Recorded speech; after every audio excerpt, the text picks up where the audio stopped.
We're trying to keep up, but Canada can't get enough of Much Music's big, shiny tunes. No skin, no bones, no waste, just 18 meaty tracks. Get your copy and see why Much Music's Big Shiny Tunes is the CD everyone's got to have. Much Music's Big Shiny Tunes. It really is in stores now. It's time now for Pandemic Fridays, starring Toronto Mike, Stu Stone, and Cam Gordon. What up, Mike? Toronto. VK on the beat. Check.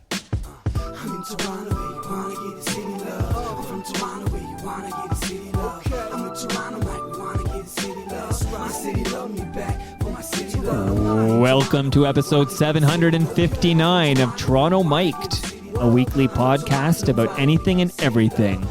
Proudly brought to you by Great Lakes Brewery, a fiercely independent craft brewery who believes in supporting communities, good times, and brewing amazing beer. CDN Technologies, your outsourced IT department. Joanne Gludish, a lifetime member of the National Chairman's Club, awarded to the top 1% of agents at Royal LePage Canada.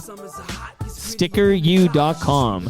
Create custom stickers, labels, tattoos, and decals for your home and your business. Ridley Funeral Home. This year's Holidays and Hope Candlelight Service of Remembrance is December 2nd at 7 p.m. And Palma Pasta. Enjoy the taste of fresh homemade Italian pasta and entrees from Palma Pasta in Mississauga and Oakville. I'm Mike from TorontoMike.com, and joining me for their 37th Pandemic Friday is Stu Stone. Hello. And Cam Gordon. Hello, Mike. Good to see you. How's the heat over there? You toasty? Cozy? And a very special guest. I know. This is exciting. Have we ever done this? I don't think we've ever, when we're in person, we've never had somebody connect via Zoom. I think only when Auntie Sadie. Auntie Sandy. Auntie Sandy, sorry. Yes. Her too. Calls up. But this is different. Glad to see you guys. Is everybody... Wait, is the special guest already here? No. Don't we have to shoot the shit for a bit? Yeah. We have to talk about your fucking plugs. You're gonna hear a ding in your headphones. That means Okay. somebody's in the waiting room, and Got it. I'm gonna let them in. But Excellent. how are you guys doing? Pretty Is good. this just small talk to get to the guest? Are you interested? No. Do you even care? I'm just asking how you're doing, and then I'm gonna tell Good. you some of the feedback that Yeah. we got Okay. from last week's Anyway, episode. and happy Thanksgiving to our American- American friend over here. Yes, hello. American Stu, how you doing, Yeah, buddy? and to all of our American listeners listening in Detroit. Yeah, who's the Cecil Fielder guy? Oh, Anderson. Anderson, yeah. I He's love the man. Anderson. He's the man. He's a huge baseball card fan, which must be why he loves as Stu one Stone. would be. Love Yeah. it. Oh, is that why he likes me, Mike? Not because of my personality. Did you Just notice on likes Twitter me for today? my baseball cards. People are like, wait, Cam Brio was like, I said Stu and Cam, and he's like, you mean the wonderful Stu? And then Yeah. I think Live Fumka said, you mean the great Stu? Yeah, that's right. They know. Ugh. They know. They know. Anyway. And they know. There's a lot of riffraff on Twitter. They know. Okay, so this episode They is know. Big Shiny Jams. know. We're kicking out our favorite, or at least, well, we can explain what jams we chose and why, but Yeah. we're kicking Were you out over jams. at the Adamson's barbecue today? Because I saw on your Twitter that you were over there. No, I took that photo from Royal York. Yeah, is I that just wanna make lipstick clear. on your collar or barbecue what was- sauce? What's going on? Yeah, were you over there? Yeah, does Anthony Okay. Petrucci know Can we about talk that? about small businesses? Yeah. I know you were there, Yeah, part no. of the crusade. I was on Royal York biking by, and there was a crowd. There's cops weren't even that's the street, by the way. When you guys went to TMLX at Great Lakes course. Brewery, that was on that very street. Oh, that's right the there. same street. Same street. Okay. So Great Lakes. I'm going to crack open right now a burst from Great Lakes Me too. Brewery. Actually, That's probably the That's best a Haze one. Mama. That was That's the best the, one you've Okay, done. I'm gonna have this one. Yeah, I think you spoke too quickly on it, but you could edit Got a that bad as like a angle here. perfect, oh, to add to your board there. I finally got it right. Yeah. got it right. Okay, a lot of feedback. So this is Big Shiny Tunes because I felt we needed to turn the channel because last week was the boy bands, and I got a lot of heat. I got left, right, and center because of my Serial Joe pick. Yes. Maybe that was a mistake. Wow, are we doing that now? Yeah. 37 weeks and we got a drum roll. A little hacky. So small businesses, Mike, real quick. Yeah, Danger Boy. Can we? Come on. Do you want to say something about small businesses? I think I should. Yeah, go. I love think small should. businesses. Go. I want to say for the record that I'm as far as barbecue goes, Adamson is no joke. That's quite the barbecue place. I have friends that are pit masters that have restaurants and barbecue joints in Texas and in California that recognize Adamson as being one of the best, period. It's that good, right? Okay.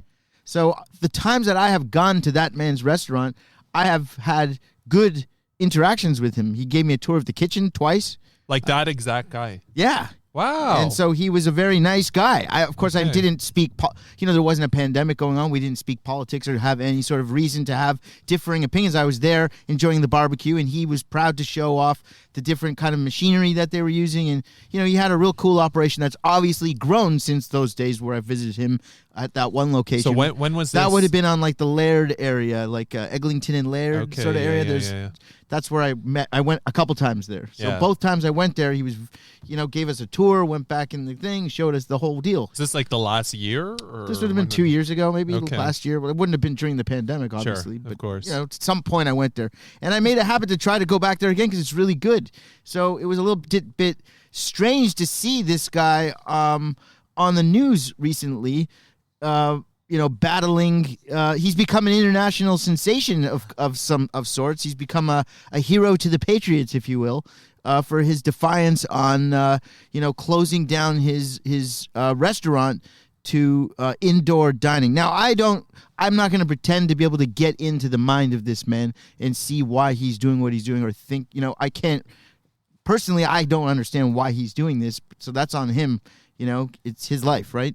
But to me, as somebody that's like a sort of a critical thinker, it just seems to me like, the complaint about small businesses or restaurants being told no more indoor dining, but like how come Loblaws and Walmart can still have people in there? To me, I think, I don't know, this is just me thinking, right? There's a lot of space in those big Walmarts and whatnot, but when you're inside of a Walmart, you have to wear a mask. When you're inside of a Loblaws, you have to wear a mask. If you're eating inside of a small restaurant, you cannot wear a mask. So that's why you can't eat inside a restaurant. So it makes sense to me, and I know that the government, from what I've at least seen on TV and read about in like blogs or whatnot, they're offering some sort of assistance to some of these small businesses as far as, helping them with some sort of rent or I don't know what. But, well, I think they we were. just got disconnected. Yeah, can people hear us?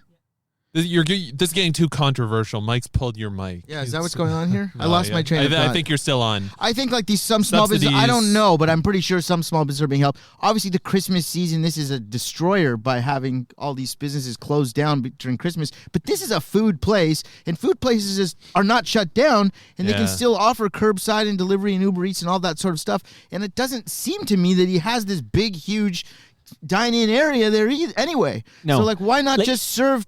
It's like all this trouble when you could have just been was it that important to have 15 to 20 guests be able to eat at the picnic tables inside? Here's my thoughts as sort of social media guy. I mean, he clearly was looking to get attention. I don't know. He doesn't seem like but he seems to me really like a guy who really likes attention. Well, I mean, that's what I'm saying. It's out of character to me to see this guy behave like this is what I'm saying. He didn't come across as somebody that was... This is a heel turn. It may not be. I don't know, but he's definitely getting attention. He's trending all over the world. I mean, I would say how this has played out the last 3 days is almost... I mean, it's a bit of a textbook thing to, do this one day, and next day, the Rebel shows up. I don't know who was Menzies or whoever that guy is. And the Sun's already there because Joe Warmington. Yeah, Joe Warmington sort of. I wonder if Joe Warmington got some cornbread or something. Probably. For sure. For sure. Yeah, and I mean, say we will about Joe Warmington, but he is always on the scene at these places. I'm just reading Kevin Donovan. Is he? I forget his FOTM. No, he's never been on Toronto. Anyway, I'm just reading. But I've met him. Yeah, I'm just reading his book about the Sherman family, of which we also in the news this week. Right.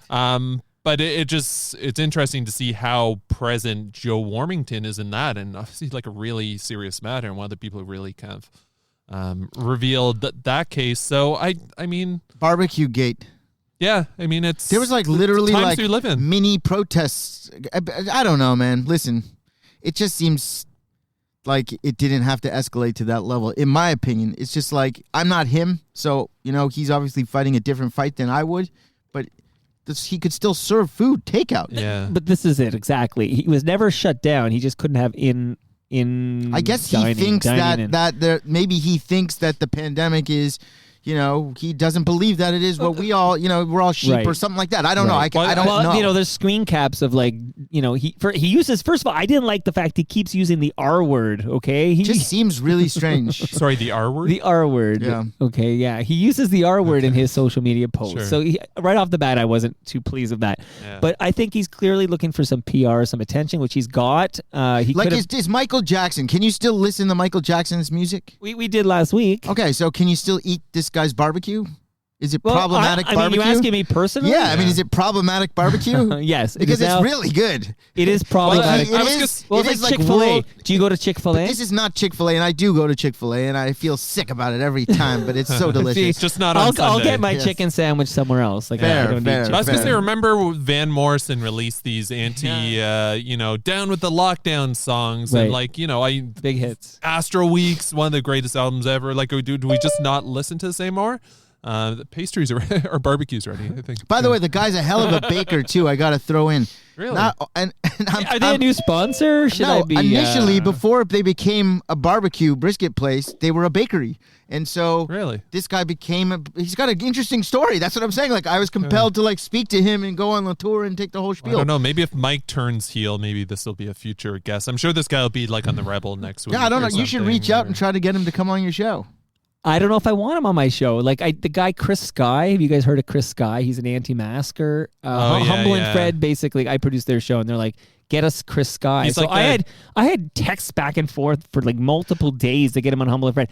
I decided at then and there, I just didn't want to have Chris Sky on. I Sean think He's Lang. Adam like the fro- guy from like Woodbridge, right? I- Like the something like that. I jacked think up guy. the guy from Adamson Barbecue, Adam, would be a get for Humble and Fred. They probably love that. I think they would, because I heard them talking this week about how they can't wait to buy some barbecue from Adamson. So you can go either way. Like you Wow. either have the reaction, Okay. which is like, I'm never going there, or it's like, oh, I didn't know that place exists. Well, I'm going either there. way, I eat at Pantsers when I go to get Yes. my pastrami sandwiches, and Center, they're Center Street Deli. But I will say that I feel bad that we're in this situation. It's the pandemic's fault, and I'm not an anti-masker, and I do think that we need to take this seriously. Even as I'm sitting here with you guys in this bubble that we've created here with the three of us, Yeah, I'm not friend bubble. I haven't gone and sat inside of a restaurant, and I'm not planning Yeah, on doing me that. neither. Me neither. So- Open or close, I'm not going. No. Now we do have a special guest. This is Yeah. exciting because we never do this. Yeah, definitely but, not big shiny times in the pandemic. But meanwhile, there's a segue. So I mentioned today. Yes, thank you, Cam. I mentioned today the topic is big shiny jams. We're gonna kick out. Wait! Before you do that, you should know that Anthony is in here, and he's got some comments on what. Well, Anthony, I yeah. should say Anthony's my guest on Saturday. and he's saying Oh, this is good. he's fighting for the This is life good. and the life of his business. The money being handed out by the government is not enough. Curbside and home delivery Right. is not Tell enough. him to save some of that for Saturday. I mean, that's a Yeah. good preview of what to come because Anthony actually has the perspective that I don't have. Yeah. I don't run Anthony's a small. family owns Yes. Palma Pasta, Yeah. who we love. Right. So It's Palma like amazing Pasta. products. So Palma Pasta obviously is feeling the heat from this shutdown. Like I am, and I feel yes. bad. But Anthony is playing by the rules. This is what we're going Yes. to talk about Saturday. Yeah. So same place, same channel. Anthony Petrucci from Palma Pasta. Fair. Saturday.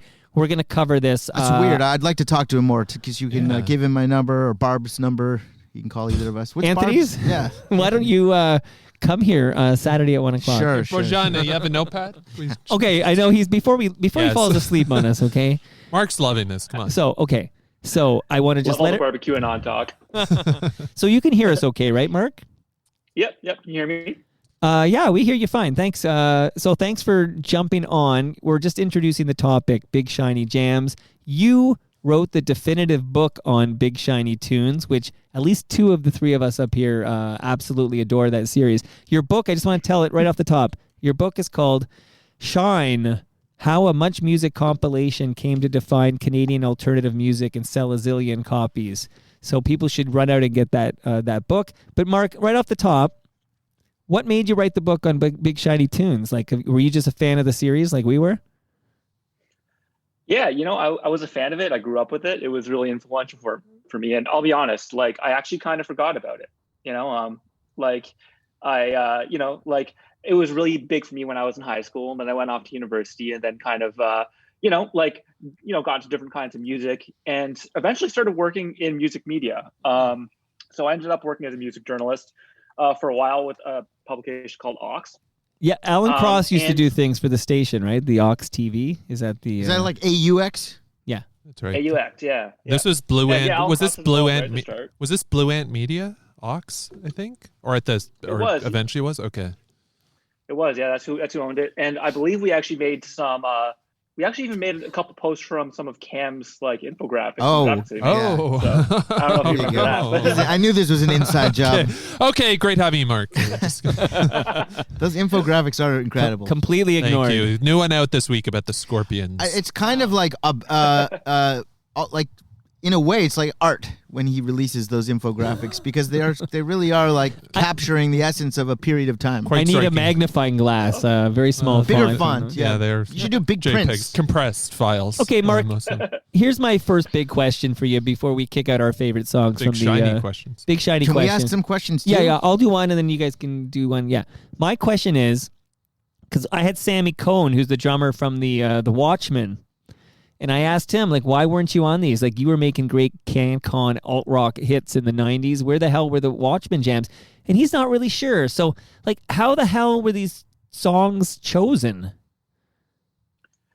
Okay, so it was interesting because most compilations actually involved, like one record label. That's kind of like when you look at Absolute 90s, that was one label and they just put all of their tracks on there. So Big Shiny Tunes was basically a combination of 6 labels, and Much Music kind of brokered this relationship. They called them like the original 6, the 6 labels. One took the lead for each compilation, and they basically used Much as like their promotional platform. So like. But in order to use Much as their promo platform, Much's programming team actually had to have a say and make sure that it also represented their interests and the kind of stuff that they were playing. So basically, they assembled these track lists by sitting down with label people and Much people and trying to figure out which songs to put on there. So in terms of Watchmen, I'm not really sure why they weren't included. I mean, that seems like a real slam dunk, Right? Yeah. But yeah, I mean, it was probably an ongoing negotiation. Okay. Is it still ongoing? Because there could be like another big shiny opportunity. With all of this resurgence, you got your book, you got this podcast. Sure. A lot going on. Forward by Alan Cross. Yeah. So if you guys have Wait, a question, how did you become such an expert in it? Like what? Like you wrote a book about Big Shiny Tunes. That's fucking awesome. So how does one even like to wake up in the morning and think that that's like an idea to pursue? It's fascinating. Such a unique idea, and it's so cool. You know what I mean? Sure. Yeah, I read it. I read the book. So what made you come up? What made you think to write this book?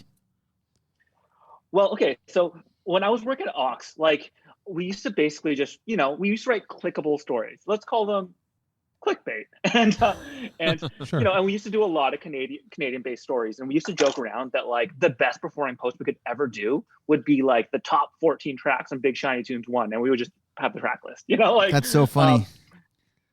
But like, but like we used to joke about that, and it was kind of true. But then we started noticing. I used to write for an alt weekly out in Calgary called Fast Forward, and they had like a Big Shiny Tunes night, like organized, where they would have cover bands playing Big Shiny Tunes, and I started thinking, it's just like, yeah, people really have an affection for this, and I wouldn't say that I was an expert on this kind of stuff at the time. I was just like, oh, people seem to really care about this, and so like, I was approached by my publisher, Eternal Cavalier. And they were like, do you have any book ideas? And I was like, I'd write something about Big Shiny Tunes. And they were like, yeah, let's do that. So I didn't even know where to start. But thankfully, when I worked at Blue Ant Media, they also ran, at the time, the Polaris Music Prize was also part of Blue Ant Media. And, Steve Jordan's office was like, 20 feet away from my desk. And he had a lot of intel into, especially the music industry in the 90s. So I was really able to just go to him and be like, okay, Steve, like, who are the Much people I should speak to? So I can learn more about how this came to be. You're like, hey, That's Much kinda how it Music, started. I'm writing this book on Big Shiny Tunes. And they're like, sure, we'll talk to you. Well, it's like a lot of the people who worked at Much during the Big Shiny Tunes era weren't even there at the time, right? So I couldn't even go to Much and be like, Right. hey, like, Yeah. like, Do you have to get permission from Much Music to do this book? Or is anybody allowed to write a book about anything? I think so, right, Mark? You Yeah, didn't need why not? permission from Bell Media to write a book about Big Shiny Tunes. Yeah, as long as you're not being like slanderous or anything or proprietary. Well, was there some information. dirt in the book, or he must have spilled the tea on something? Oh yeah, so is there any I mean, tea? you still Yeah. have to read it to find out. Yeah. Oh, what are you drinking there, Mark? What are you drinking? I am drinking. Okay, well, I see you guys are all drinking Great Lakes and makes me Sure. want one. But I'm drinking Hazy New England IPA Oh. from Henderson's, which is right by my house. Well, yeah, I bike by it all the time. It's on the. Very good. Mark's a West End guy. Yeah, you're a West End guy. West End girls. Yeah. Hey, is he going to stay on while we do No. our picks, and then he can I- judge us on I our offered him. picks? I He offered should. him. What else has he got to do? Mark- Come on. Yeah, The fuck else are you doing, Okay, man? I have a more Writing a book on now. Hold That's on. what I call music 6. Okay, Mark. Here's a maybe. question for you. Yeah, Okay, Cam and Gordon. this is like a really sort of nerdy. Wait, like, Cam Gordon completely ignored. .com. Sure. Because I remember when I was reading, I think you touched on this, and I've recently, just for something else I'm working on, been chatting a little bit with the folks who started Pure Tracks.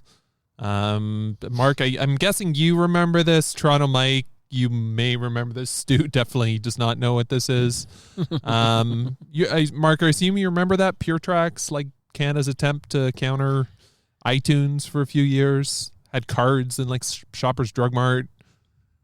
Was this? I do not remember Yeah, see, this. I'm the Oh, only do one who you- can you see feel Mark. This is some, like, he Streisand doesn't. effect. Oh, really? This is some, like- Do you know what this is? I'm not sure exactly. No. Okay, Yeah. so what Pure Tracks was? This relates. This relates. Pure's another band that never made a Big I Shiny like that Tune. Okay, song. regardless. Denial. Regardless. Yes, it never made a Big Shiny Okay. Tune. This is going somewhere. So Pure Tracks was again. It was a Canadian company And that then was Cam like. meets Corbin Burnson in the lobby. Oh my God! Some famous person This- better come in here. Unplug his mic again. It was see the problem is I unplugged his headphones. I should have unplugged his Sorry, mic. go ahead, Cam. Here, I'm gonna kick his chair out. Sorry, go ahead. And okay, I'll try to be concise here. But with Pure Tracks, the interesting thing, because they needed deals, they're selling music from all the different labels, so they need deals from all the different labels to have this stuff. And they actually started. They had a lot of licenses because they did a lot of like Muzak and like the in-flight music for like Air Canada. Mark, I don't know like how much you remember this. The one thing that sort of struck me about those compilations, whereas I think me and Stu and Mike are a bit older than you, and I think of like compilations from the 90s, and this is like nerdy music industry stuff. I think Mike touched on it. They were very like label specific. So like you'd have the Mint Records compilation, or a big one for Stu and I was the DGC Rarities. Yeah, good one. Volume 1 that had like a unreleased Weezer track, Sure did. and Counting Crows were on there. Beck, Bogus Flow. Nirvana? Yeah, Nirvana. I think it was like an alternate version of Stay Away. Shit, yeah. Yeah. So, Mark, what do you remember, like, just from writing the book again? Because like Much would need these relationships with all the labels even to pull something like this off. And the complete aside, I think it's so fucking weird because I remember that commercial that you played off the top, Mike. The promotion, the last song they played in that was like Better Than Ezra, the King of New Orleans, which Yes. is probably the last Yeah. song. Like, what a weird song, Steve Anthony doing the voiceover.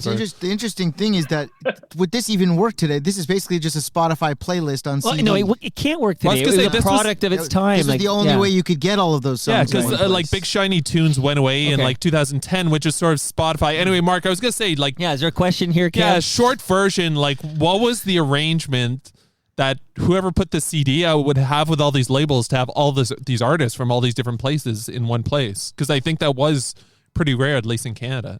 What's that got to do with Pureflix?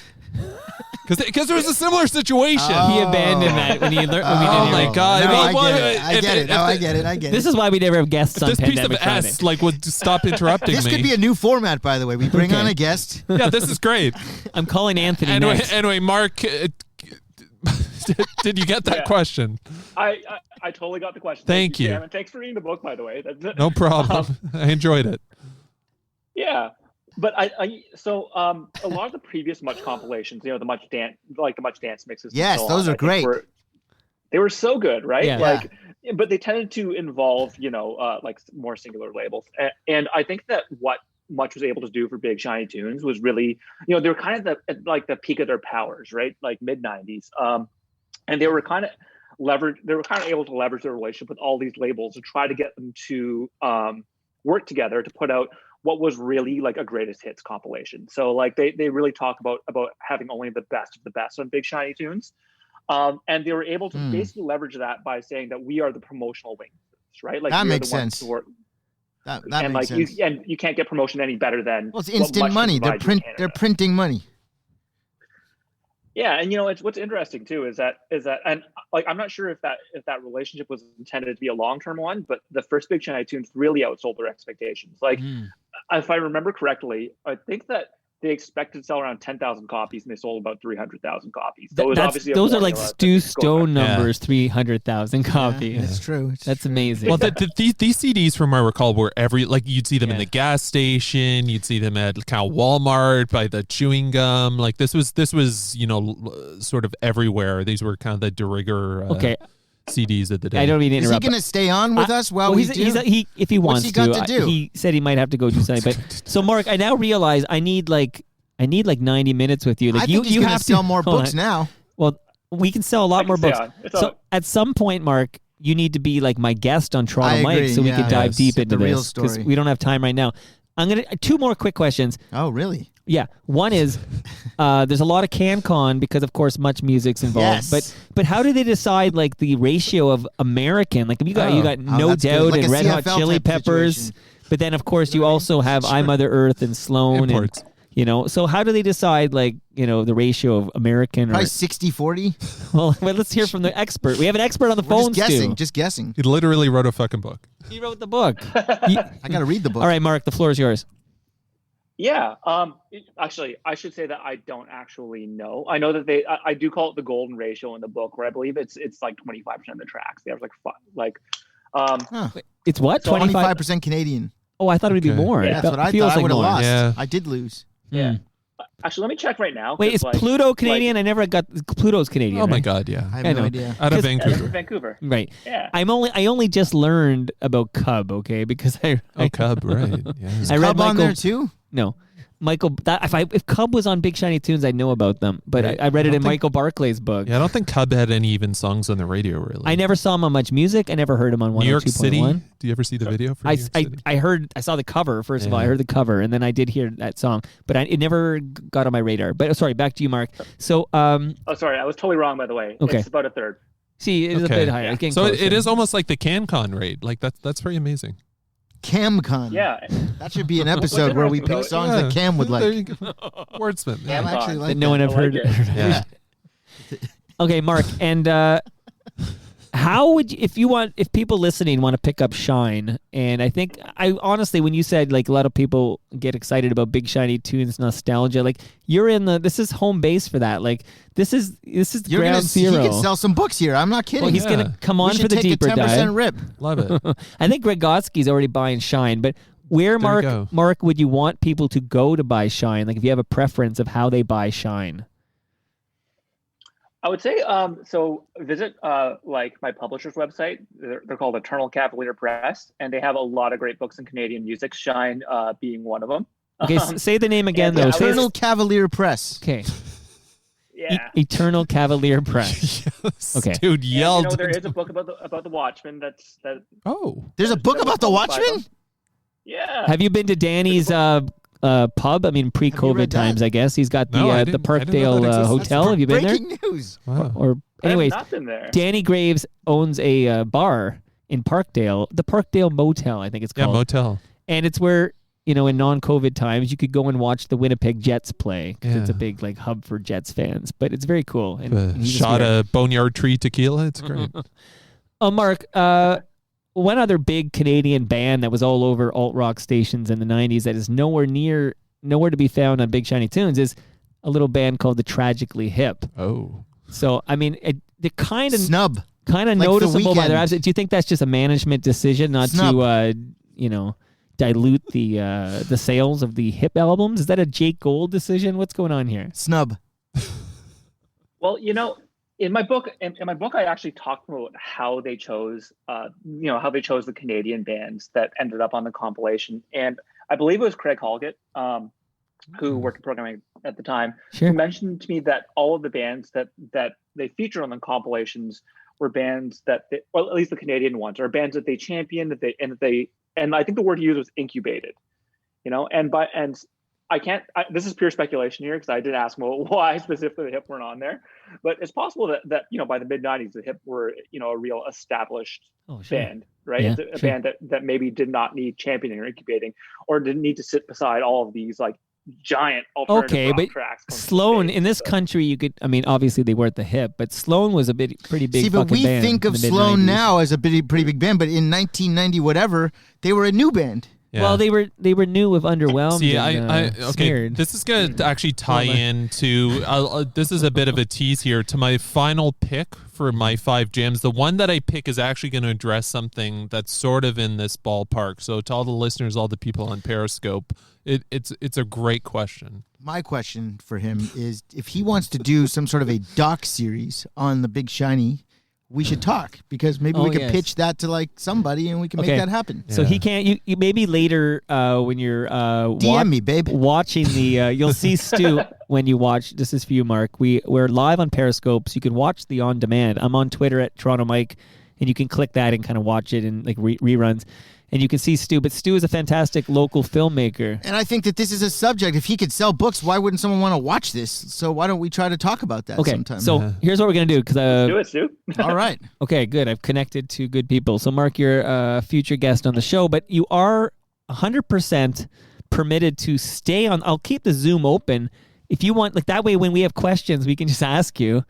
Like, I don't know if you have something better to do. Like, if you do, it's okay. I'll unplug you now. But I have one final question for Mark. This one's fun, and and oddly enough, I don't think any of these songs were featured on any of the compilations. But Mark, gun to your head, hypothetically speaking, of course, "Shine" by the Doughboys.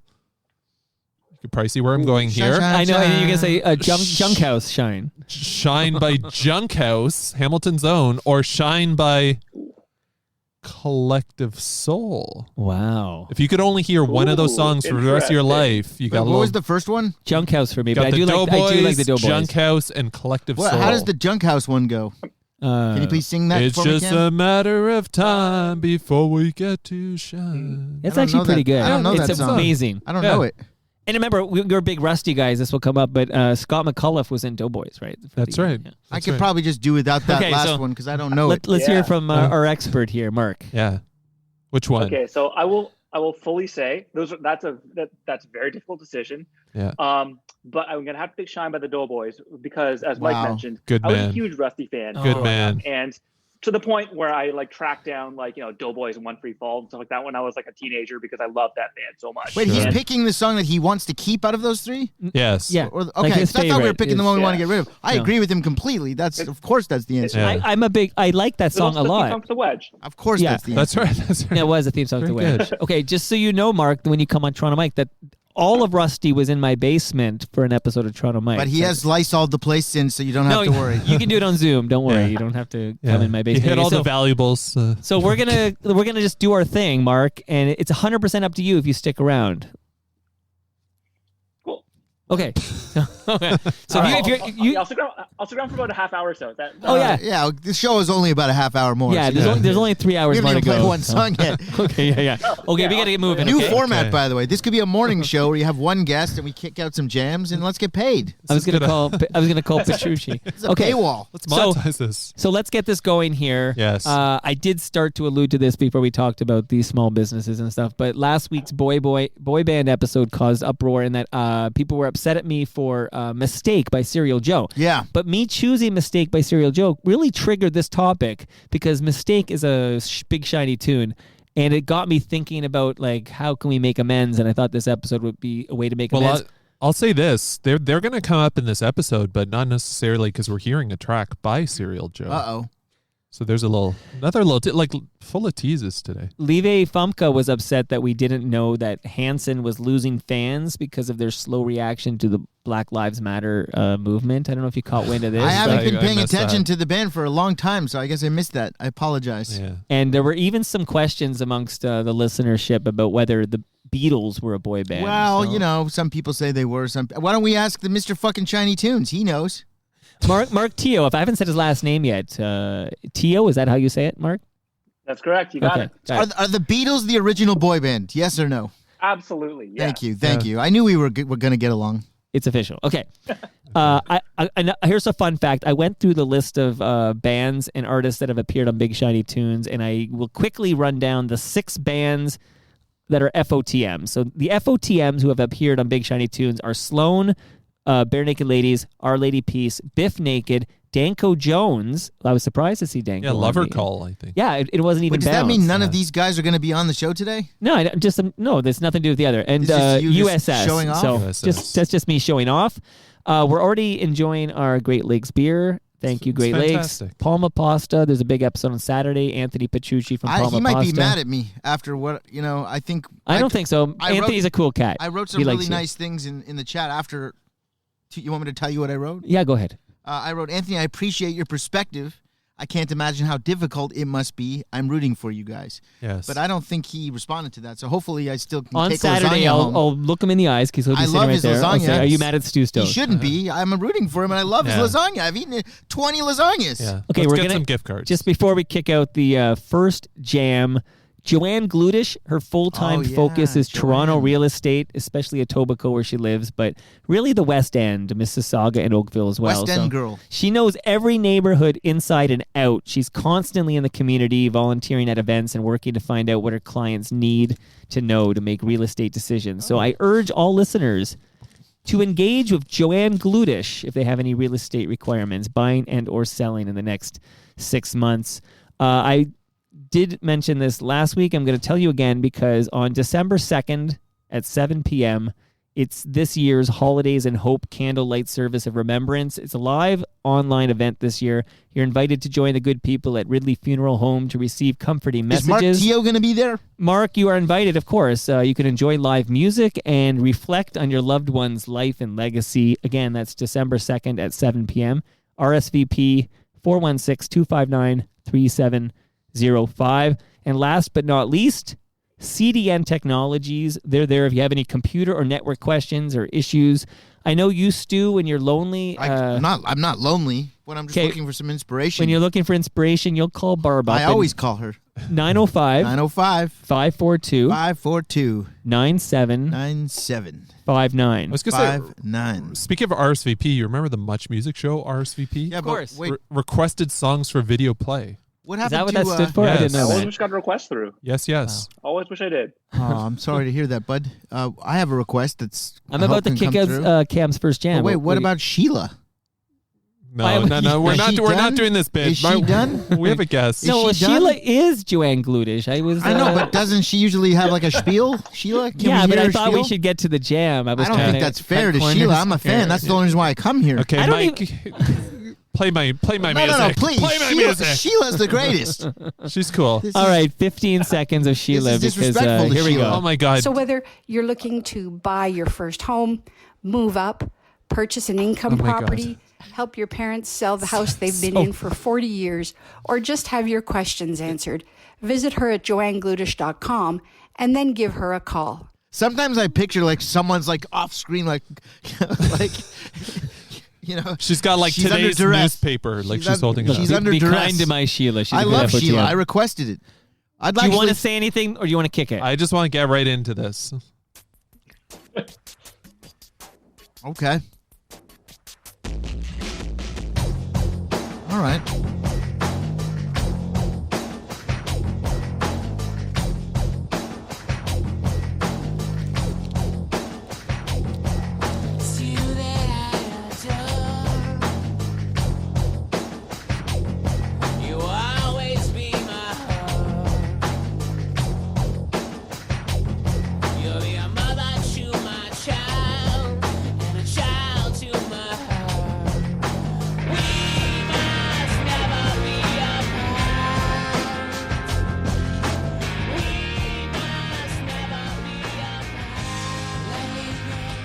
All right, Cam, you've chosen Smashing Pumpkins? Smashing Pumpkins. Yeah, Smasher. So this is Ava Dore from the summer of 1998. This is from their, I was going to say their third full length, but I think this was their fourth, Adore. Well, Gish was the first one. Yeah, right? Gish, Siamese Dream, Melancholy. Melancholy, does that count for two? No, it's one. and Great pick, Adore. Pisces Iscariot. Yeah, those odds and sods compilation. This was a lot bigger hit than I remembered. I feel like this whole album was a bit of a come down after just the immensity that was that double album, and it was certainly a darker and a sort of more textured affair. Some people suggesting this was their goth album, which I'm not sure I agree with that, but this song's definitely Menace. I think this was. And I should have written this down. Like, this was, I think, on the... Maybe Mark would know this. This is probably like Big Shiny Tunes. 3. Was it in 3? Yes. Okay, very good. Thank you. Do you think Mark's memorized the playlist? He better for each, have. Literally wrote a book. He should know If this. he doesn't know this, hang up on him. Yeah. Yeah. Mark would be fun at like parties. Like, didn't he be the best at parties? like ATN trivia night. He'd like just destroy. Post-pandemic. Yeah. So look, okay, this song He's not good at trivia. this song number 1 in Iceland. The only country it went to number 1 in. This is an icy hit. So did we confirm it is Big Shiny Tunes It is. 3? I Shiny said it Tunes that 3. it is. I'm confirming By it. the way, Yeah. Big Shiny Tunes 3, 800,000 units sold. That's a monster. That's huge. 800,000 This copies. song, number 2 in Greece, number 5 in New Zealand, and in the top 20 in Australia, Canada, Hungary, Ireland, Norway, Sweden, and the United Kingdom, as well as the United States of America. I'm going to run down a bunch of fun facts about this. The music video, remember, is kind of scary. They were sort of like in gothic attire. Oh, I remember it well, yeah. And I believe Darcy had left the band at this point, so it was just the 3 of them, with James Iha and Jimmy Chamberlain.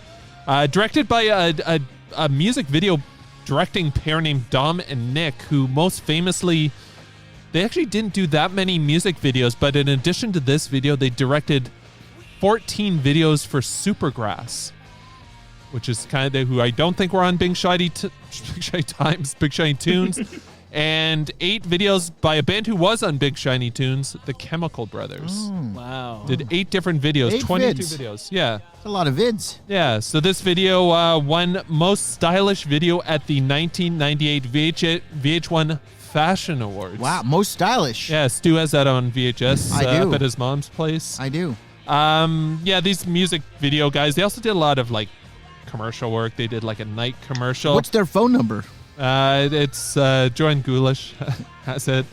Fun Glutish. Glutish. It's glutish. Okay, this is an actual fun fact It better be. about the Adore album. Okay. There was actually a track. It's the only track that the Smashing Pumpkins worked with Rick Rubin. Oh. This is good.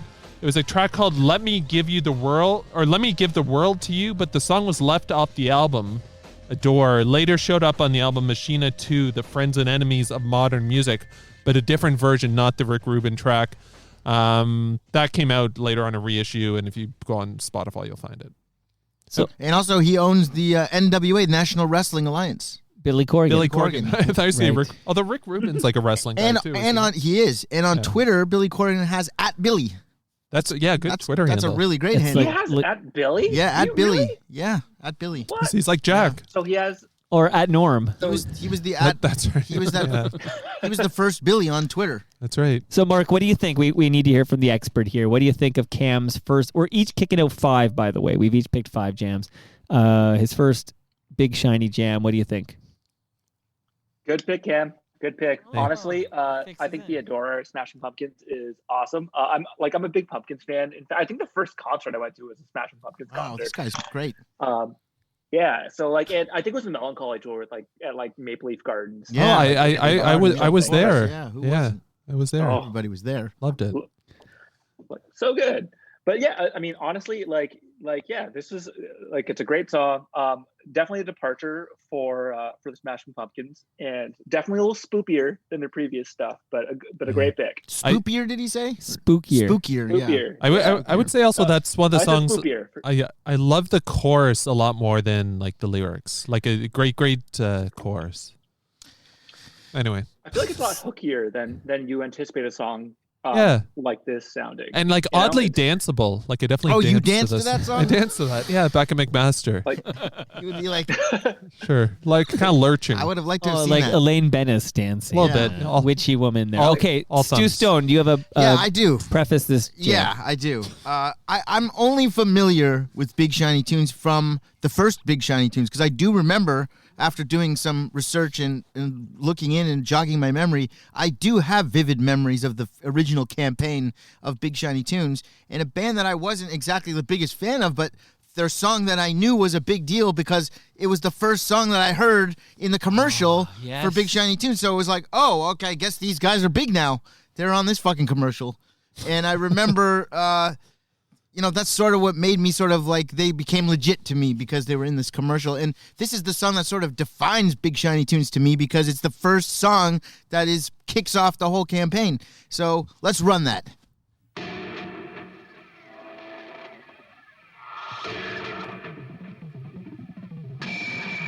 It's a big fucking jam, Stu. Yeah. Well done. Big tune. I mean, is there a bigger, shinier tune than this? I mean, this is the track 1 on disc 1. Hold on, give me a moment. I fucking love it.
Well, there you go. That's I, Mother Earth, a Canadian rock band. Sure. That has gone on to become quite an iconic band, and I think that Big Shiny Tunes, if anybody benefited from Big Shiny Tunes, it's this band. They were the song in the campaign. So you heard the song on CFNY, but you also heard it on TV because of this commercial. Didn't we kick out So Gently We Go at some point? That was on When Hard Bands Go Soft. Right. That was because that was on the album with Levitate. That's right. Anyway, that was the earlier album. But go ahead. Lots of interesting stories behind this band. I didn't know any of these stories until I was, tapped to do this episode. So it's good that I got to learn a little bit more. Okay, educate us. I love to find out the scoop on band names, right? We all know Sade. That's the name of the band. Stop the fucking presses. I've been holding on to something all week. Oh. She did change her name. You talk about Sade, yeah. I get that one. And we talk about Alice Cooper. Okay. That was the name of the band. Do you have another one? I have a new one. I have a new one because I'm talking to her next week and I'm doing my homework. You ready for this? Yeah. No. Mark, are you sitting down? Mike, don't do it. Sit down. Don't do it. Kind of weird to be standing up on Zoom. Lee standing desk. Oh no, Lee Aaron's the name of the band? Lee Aaron is the name of the fucking band. Wow. Her name is Karen. That's fucked. And she was in a band called Lee Aaron. And she took the name of the band when she went solo. No. And I got this fun fact because I was doing homework. Cam is leaving. They're going home. They're going home. That's crazy. That's crazy. Okay, so I'm sorry for interrupting, but I've been holding on to that all week. That is a fact. And I'm going to be talking to Lee Aaron on, I don't know, the last day of the month, whatever that is. That's crazy. So look forward to Lee Aaron next week. And this is the time on a live TV show, which is what this is, that I'm speechless. What you do to my body. What you do to my body? Yeah, no, not the song. She's a Karen. Her name is. She's a Karen. Wow. So Karen something or other. But go ahead, Stu. Pick it up. Okay. I love I, Mother Earth. I think they're great. I saw them pretty recently. That's not their real name. Whoa. Wait. Slow down. I, Mother Earth is not their real name. No. Initially, they were called IME. Okay? I had this exact same fun fact. You do already? Should I not say it? Well, just when we talked about So Gently We Go, we talked about Well, obviously it wasn't That's very right. memorable. It completely ignored. Proving it right Because now. you completely okay, then I ignored won't him. finish. Yeah, I won't finish Okay, it. no, Since go ahead. everybody Go knows. ahead. Go ahead. No, go ahead, Cam. Go ahead. No, go ahead. You know. No, do it. You wrote a book. Andy wants to hear it. Come on. IME originally stood for I Am Me. That was the name of the band. I Am Me. You didn't remember that, Mike. No, I forgot. Now, had I He's said it, not you would have memorable. remembered. Yes. What's the opposite of ignored? Completely paid attention to. That's my blog. I'm completely engaged. Later on, they CPAT. decided that the letter should stand for something else, and one of the band members ad-libbed the name I Mother Earth, and boom. It was one of those moments Bob's where it your was just uncle. like, wait a minute, would you say no. I Mother Earth? I like it. Cut to I Mother Earth. And like they're, now they're The I Mother hands Earth. in the middle, like the Pearl Jam 10. Even though this has been folder. covered before, there's some friction in the band. Oh, Well, okay. we know they had a different Yeah, lead of singer. course. wait a minute. So, how that came to be. Apparently, this Edwin went solo. Well, Edwin apparently, there was creative differences in the sense that Edwin wasn't writing any of the songs. He was just coming in and singing them. Oh, he's very handsome. So too. it was very much like an Oasis type of situation, except they're not. These guys aren't brothers, but it all happened very fast for these guys. Yeah. They only started playing in 1991, or and by Big Shiny Tunes, they're already. This is from 0 to 60 very quickly. So they had some tension there. And they got rid of him, and Edwin left the band, and then they had another guy come in and sing. I was I gonna really- say, well, once he got frosted tips, it really went to a different level. Well, it's funny they That's the got. thing with Alex Lifeson too, right? That's Victor. Yes, we played Victor. Oh my God, we got to. I think we should I was replace gonna Stu replace with Stu Mark. Stone What do you for it, think? please. Yeah, As it Victor. gets colder, he can come Mark, here. how for are sure. you with cold backyards and Yeah. Toronto Decembers and Januaries? February? Honestly, I run cold. I so- don't have a backyard. Bring so, him in. I have like a balcony. Yeah, so a we did- backyard would be like a luxury. I think it was Okay. the Forgotten CanCon episode. That might have been just a Cam Gordon solo joint where we remember talked about this. Victor Promise. Fun fact: Okay, yes. I believe, if I'm not mistaken, I Mother Earth has other songs that appear during the series. Correct? Do they?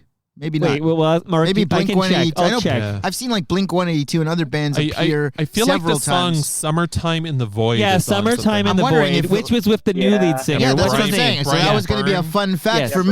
Brian.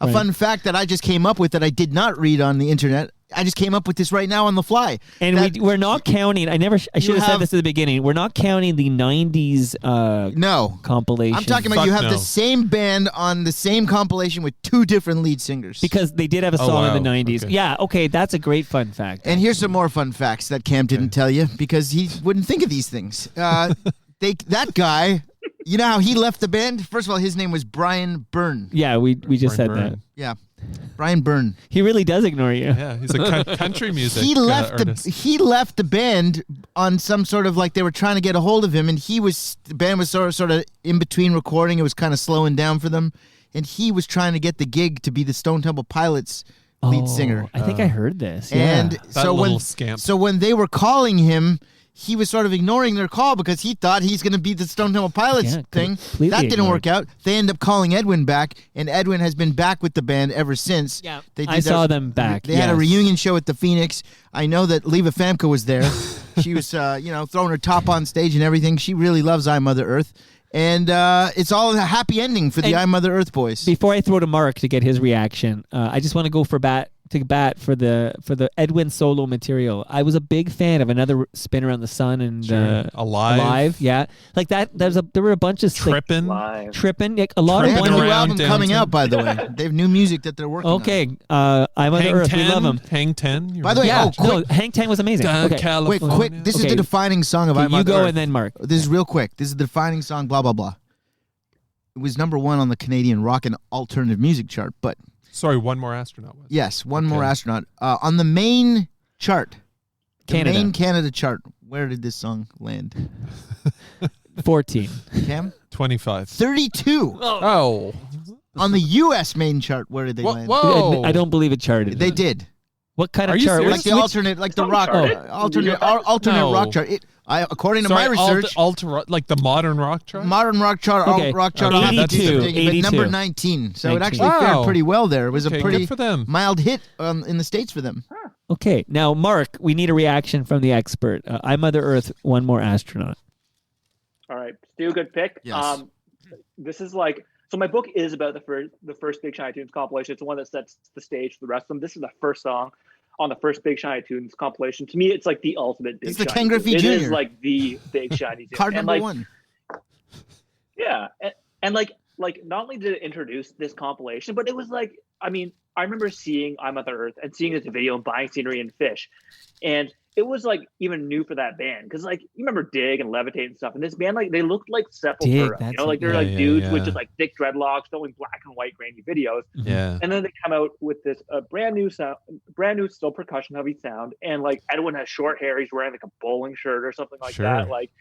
And it's this giant, massive, just like alt rock song, you know. And yeah, you know, it was new for the band, and it was a fitting song to open up this brand new compilation. You know, one of the brightest lights in Can Rock at the time. So you know what, great pick. Like they seem to have like the full marketing machine behind them for this album. And you know what I just thought of? What? Stu's gonna like stab me with like a Is this some butcher time knife. you like ran into No, some singer this- at Loblaws? No, well, I already talked about when I saw Edwin at a Hoops sports bar watching a Leaf game last episode. I love the Elvis Tattoo Stoico bartending. returning a VCR at Sears. Oh, or whatever. that's my best story. It was That's my actually favorite camp- Future Shop. Future Shop. Anyway, That's my I was just favorite gonna camp say that Big Shiny Tunes, I believe, always would come out around this time of year. It'd be For like Christmas, a stocking yeah. stuffer. It would almost be the inverse of what Edgefest was. You go to Edgefest in the summer, Mm-hmm. then Christmas or Hanukkah comes around. You get that in your sock. So it's like a 6-month cycle. Edgefest in the summer, Big Right. Shiny Tunes in the winter. This went on for like Oh, yeah. 10 years. Yeah, I Yeah. know. That's why Anyway. there's this show exists today. Okay, I'm gonna because I realize we have lots of jams to go through. 3-hour episode. I know we got to get Big going here. shiny episode. Here's my first. Should we just say the rest Jam. of our picks and not play them? Here we go. Oh. All right. Some Scoobies. I have a big fun fact for this one. Everybody report it to the rubbery!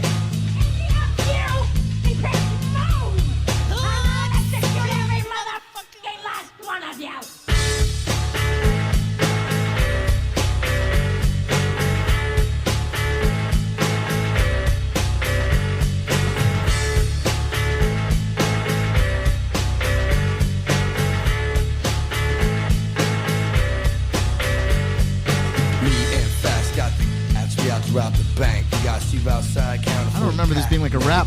Cool. Yeah, it's very rappy. I walk It was like Bloodhound Gang. Yeah. She gives me the look with bucket up lips and a wink that I found cute. And I said, baby, baby, baby. Is there some karmic G love thing happening here, baby, or what? By that time, Fast tapped me with the. All right, I'll bring her down, but I think this is like a hook song. Like, if it wasn't for the hook, would you really pay yeah, attention? it's okay. So I thought for the first few jams I kick out anyways on this Big Shiny Jams episode that I would pick the jams like you know how you buy the compilations disc, okay, Big Shiny Tunes for example. But a lot of like the Sloan song and some of the others like Bush or whatever, you have the CDs of Yeah, those this songs one on you it. don't have. Sure. Right. Right. So I thought, okay, well, this to me, I only own this song Yeah, fill in some On gaps. this. on Right. Big Shiny Tunes. Yeah, that makes sense. Okay. Yeah. So you'll see with my first Is few this a Canadian selections. band? Yeah, who's No. the band? Okay, so I have, of course. Who the hell is the band? Who the fuck is it's called this? Fun Lovin' Fun Lovin' Criminals. Criminals, right? Right, Fun Fun Lovin' Lovin' Criminals. Criminals. And they're American. FLC. And this song is from their debut album, Come Find Yourself. And again, I don't think I think it's fair to say this is a bona fide new rock one-hit wonder. There's no other Fun Lovin' Criminal song. that's Well, out there. I remember they had a song called Korea Bodega. Of course you do. Do you remember this? It was on CFNY briefly. It was like the They played it once. That was like in between like Lawrence Gowan. But we should ask Mark that. Circle back to that. He might know. You might have some. He might have some insight. Some Okay, dirt. so you guys ready for the? By the way, here's 2 fun facts. One is, what do you think the Scooby snacks in the song is referring to? I don't think it's drugs. Or is it? I was gonna say edibles. Yeah. Good guess. Good guess. Stu, do you have a guess? Weed. Good guess. Valium. Oh. Okay. That's Delicious Valium. Get Do you like have any? Whippets or something. Yeah. Do you have any of Mother's Little Helper? I like Perks. Rolling Stones. Okay, so I'll take here's one. the fun. Split one? That's a mild fun fact. Here's the real fun facts here. You guys ready? Are you guys holding hands? No, we're gonna split Oh. a Percocet. Yeah. I have some. You keep saying that. I never see them. Do you have a pill crusher? Okay, so you've heard, of course, you've heard clips from two Pulp of my Fiction. favorite movies of all time, Sure. and there's Reservoir Dogs in Yeah, there too. Resi. So this is an interesting fact. Quentin Tarantino demanded that 37% of that song's royalties and a co-writing credit go to him. He should. Wow. Quentin That's Tarantino interesting. owns He should. 37% of that That makes song. sense. Yeah. I mean, technically, that dialogue, Quentin Tarantino wrote it.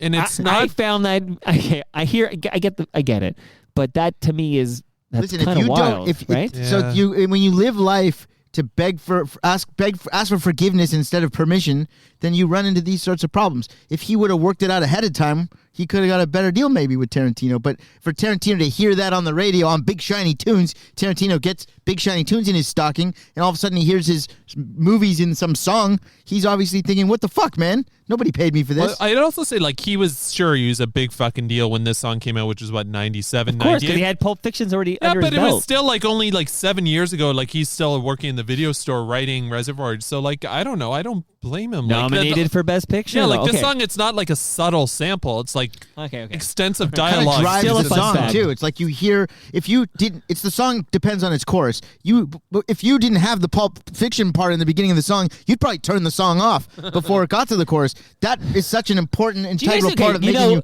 pay attention to the song. Am I right? N-Word in Paris. That's what we'll call the song. N-Word in Paris. You know this song. Yes. Sure. Okay. Yes. It opens with a. It's Yeah, got, sure. Yeah. What's that movie Will called? Ferrell and what's his name? Blades of Glory. That's Blades right. of Glory. Yeah. Yeah. We're gonna fucking skate. Like, do they get a? Does the Blades of Glory guy? They probably cleared the sample. Okay. All Yeah. right. All right. Okay. So, Mark, let's hear from you before Ask we, Taggart. we kick out. And then I have a question for you about Gowan on 102.1. So get ready, Mark. What say you about Scooby Snacks? A song that makes me think of like Live to Air is is what he Martin gonna Street. say? Is Mark gonna be Yes. like that was a bad pick on any of the songs? Yeah. Well, Mark, be honest. If you think it's a shitty pick, just say so, man. We don't care. I absolutely will. No, I fully back my response to the first two picks, and this was not one of my favorite songs.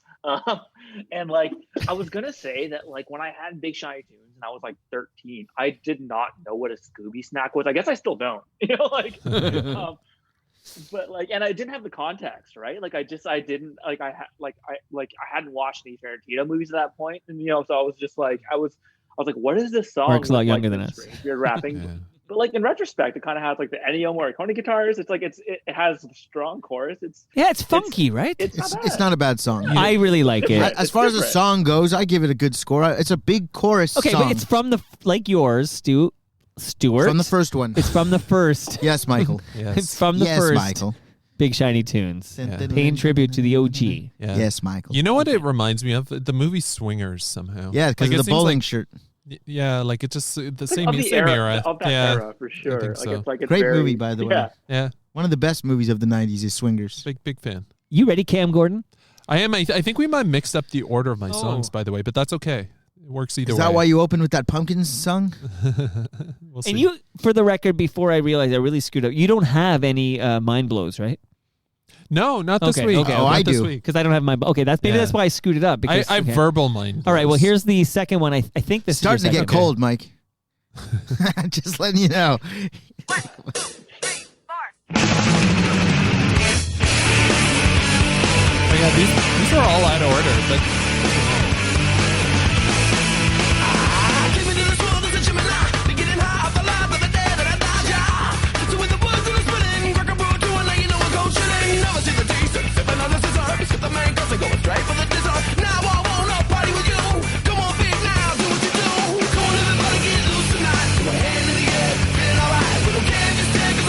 I don't know this song. Oh yeah, L.A.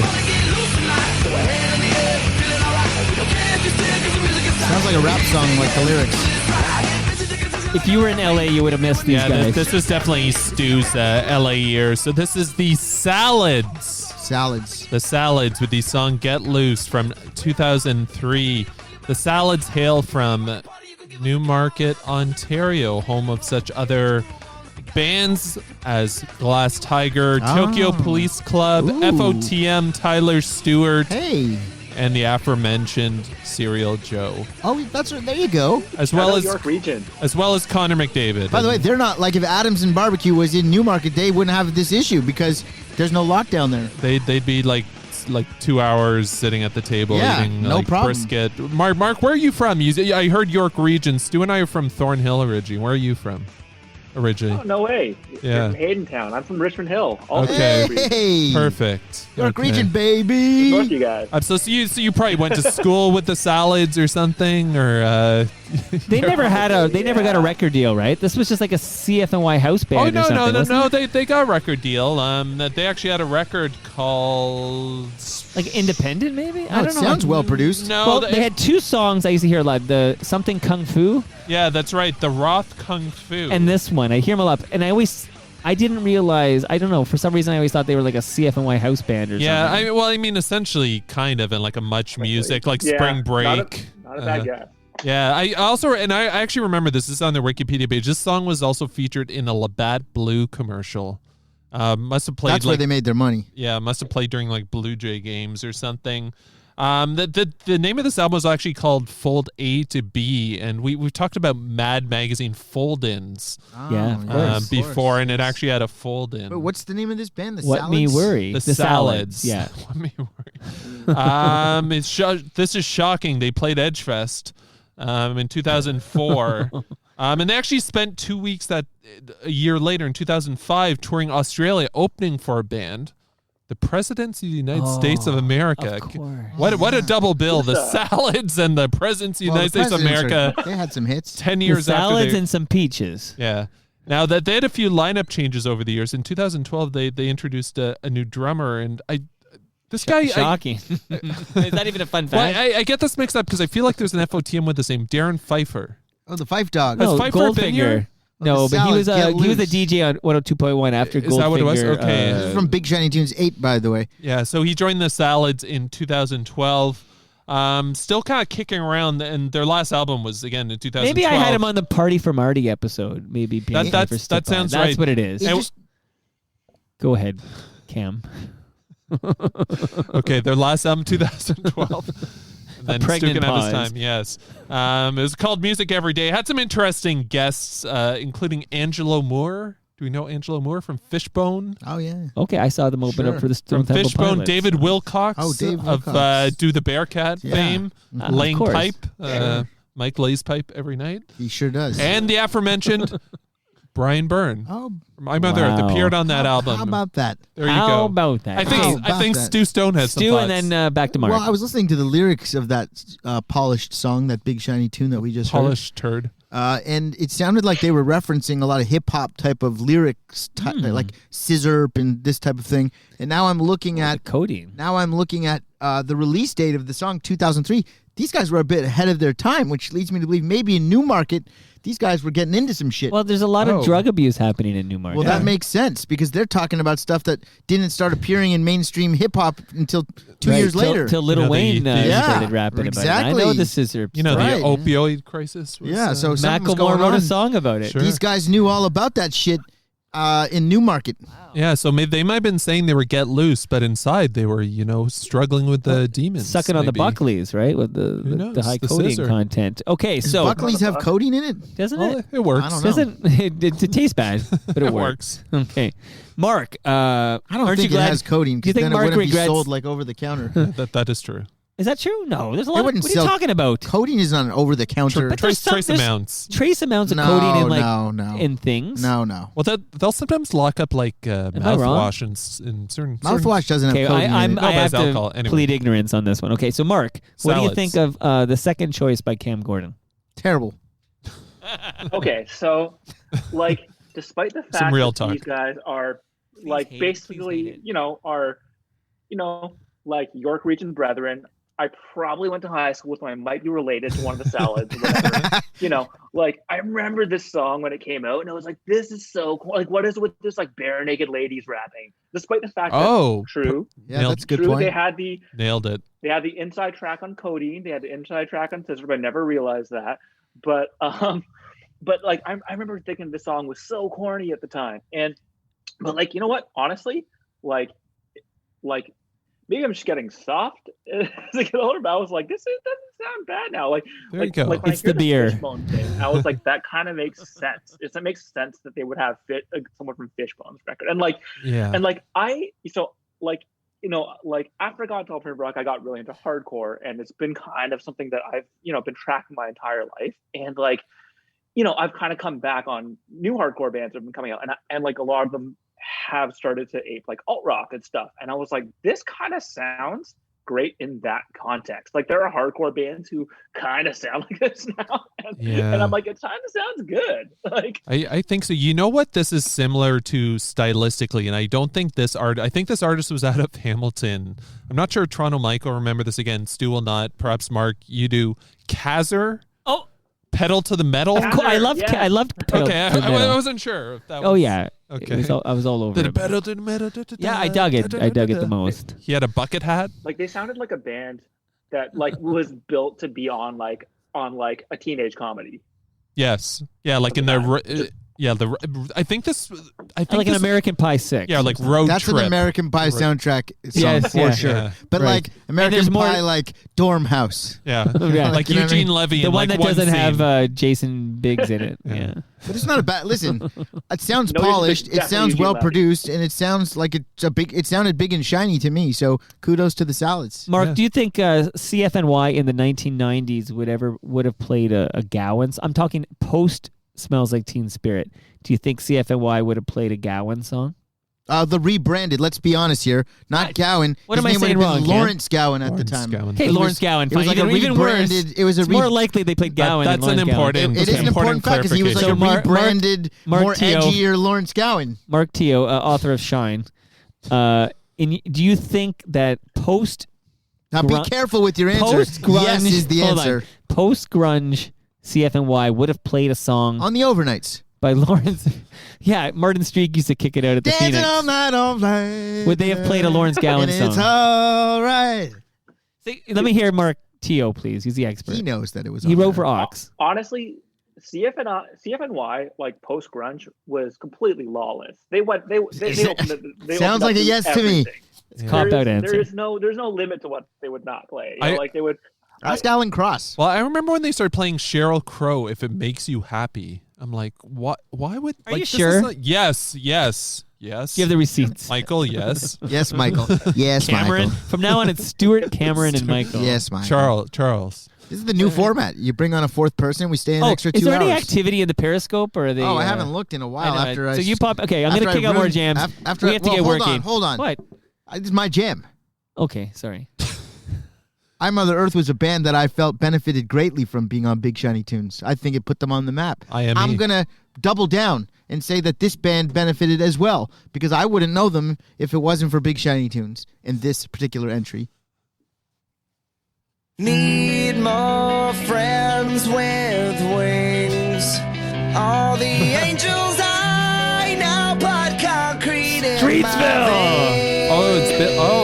veins. Shit. I didn't recognize the intro. Always walk home alone. So I became lifeless, just like my telephone.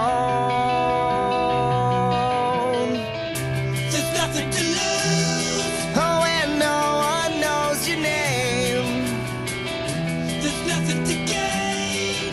But the days don't seem to change.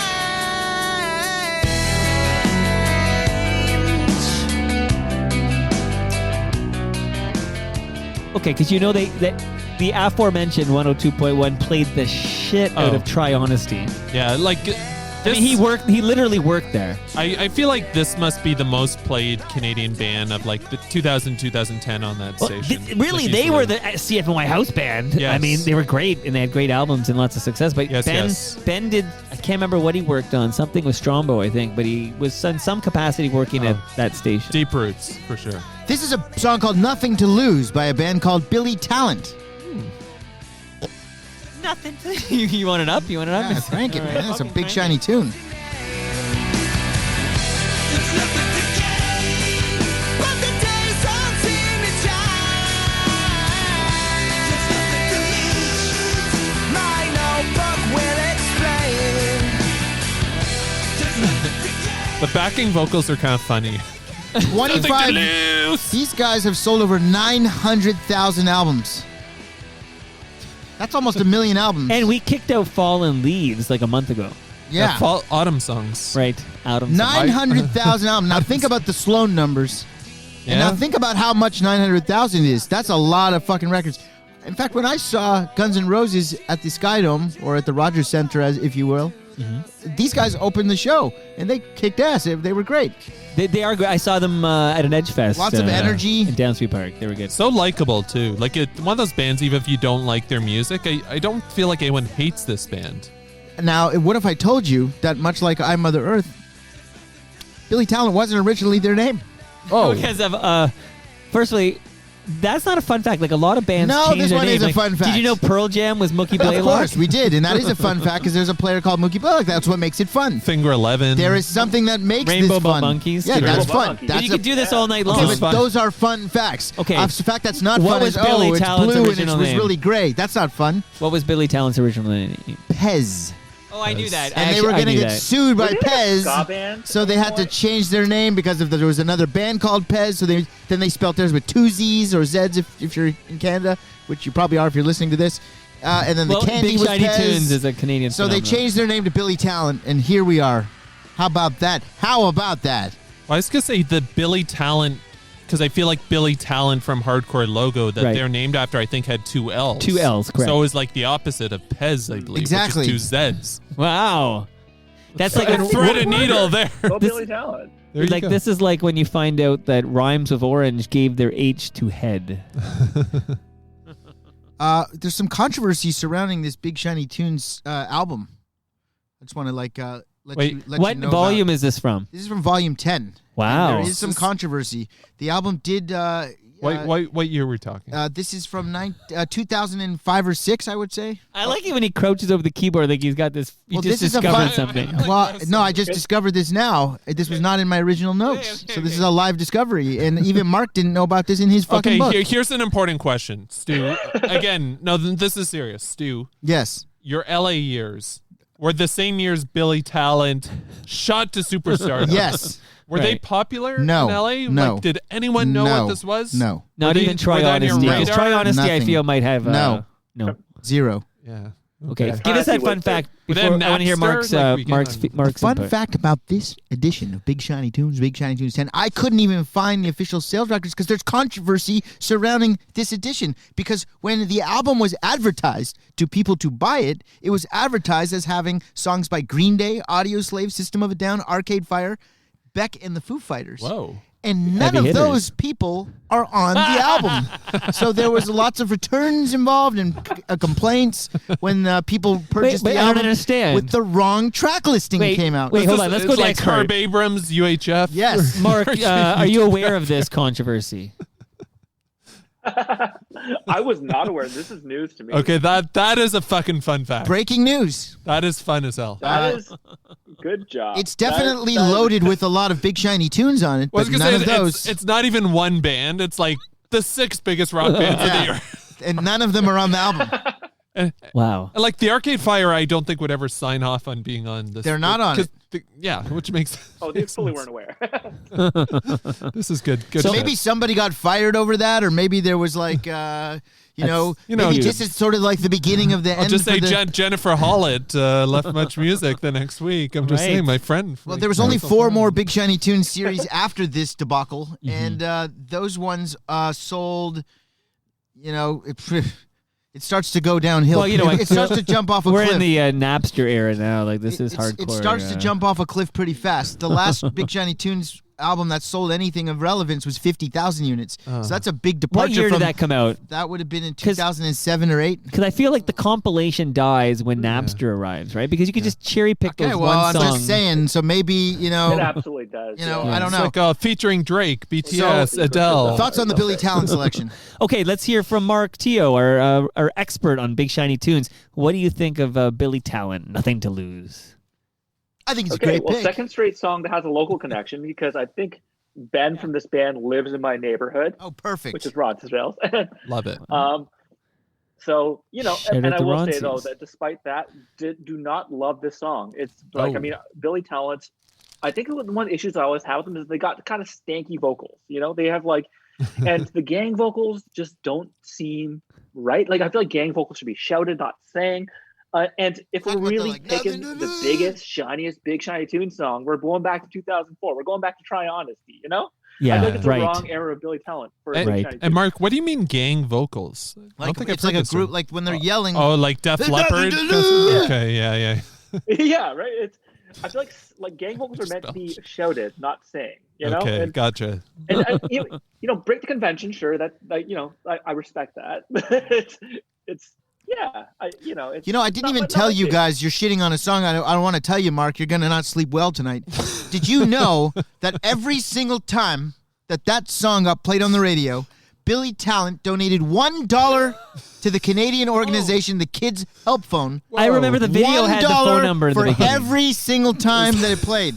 That's probably more money than they fucking made on the record. They donated to the Children's Help Phone because the song is about teenage suicide and mental health. Like and top stuff. five videos. like Adam's song by Blink-182. Way ahead of their Or Runaway Train Sure, by Soul way Asylum. ahead of their time as far as But that wasn't a calling suicide attention song. to mental That was health. like kids. So, while you Milk say carton. that I obviously know that. obviously the Ben group yelling and is screaming. he's my neighbor, basically. He's my roommate. Does he yell to you like, turn down the music? Like when your music's too loud? Yeah, absolutely. He's gonna start yelling. If he goes Come on, nuts, that was man, funny. he's gonna start Mark- banging on the walls with a broom. That was like really good. Would you go get him and put him on the Zoom call? That's a high level joke. Can I borrow some sugar? Okay, so I'm going to preface my second jam because we got to move along. This will be the longest episode ever.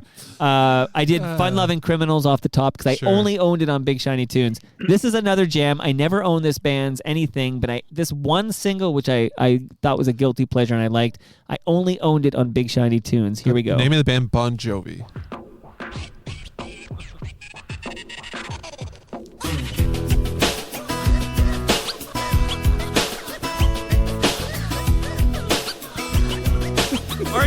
Mark's going to hate this song. I don't even know what this is. Oh, yeah. Is that Alanis? Has an Alanis vibe. This song's still very popular. Alanis. Is this Lee Aaron? The band with Lee Aaron. It's Catherine Wheel. And she doesn't give a damn about me. Oh, I know this song. Yeah, that's a good song. It's another Hook song. American Pie, like Valley House. It was another Jason Biggs movie. I think it was called Loser. Yes, it was called Loser. Yes, with I think Mina I saw this, yeah. Severi from American He was Beauty. wearing a hat almost like Yeah. this on the... Okay, He was so a loser.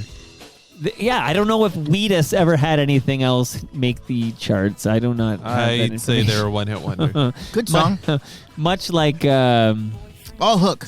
Fun-Loving Criminals here. So Teenage Dirtbag, by the way, was written by Brendan B. Brown, who's the guitarist, and he does the vocals, and he does try to Brendan do B. like Brown. Wait, that's a guy singing? all of it's a guy, the same guy. Shut up. Yeah. I thought that was a woman singing. No. Oh yeah, you thought it was Alanis. Be Brian Blair. That's a guy?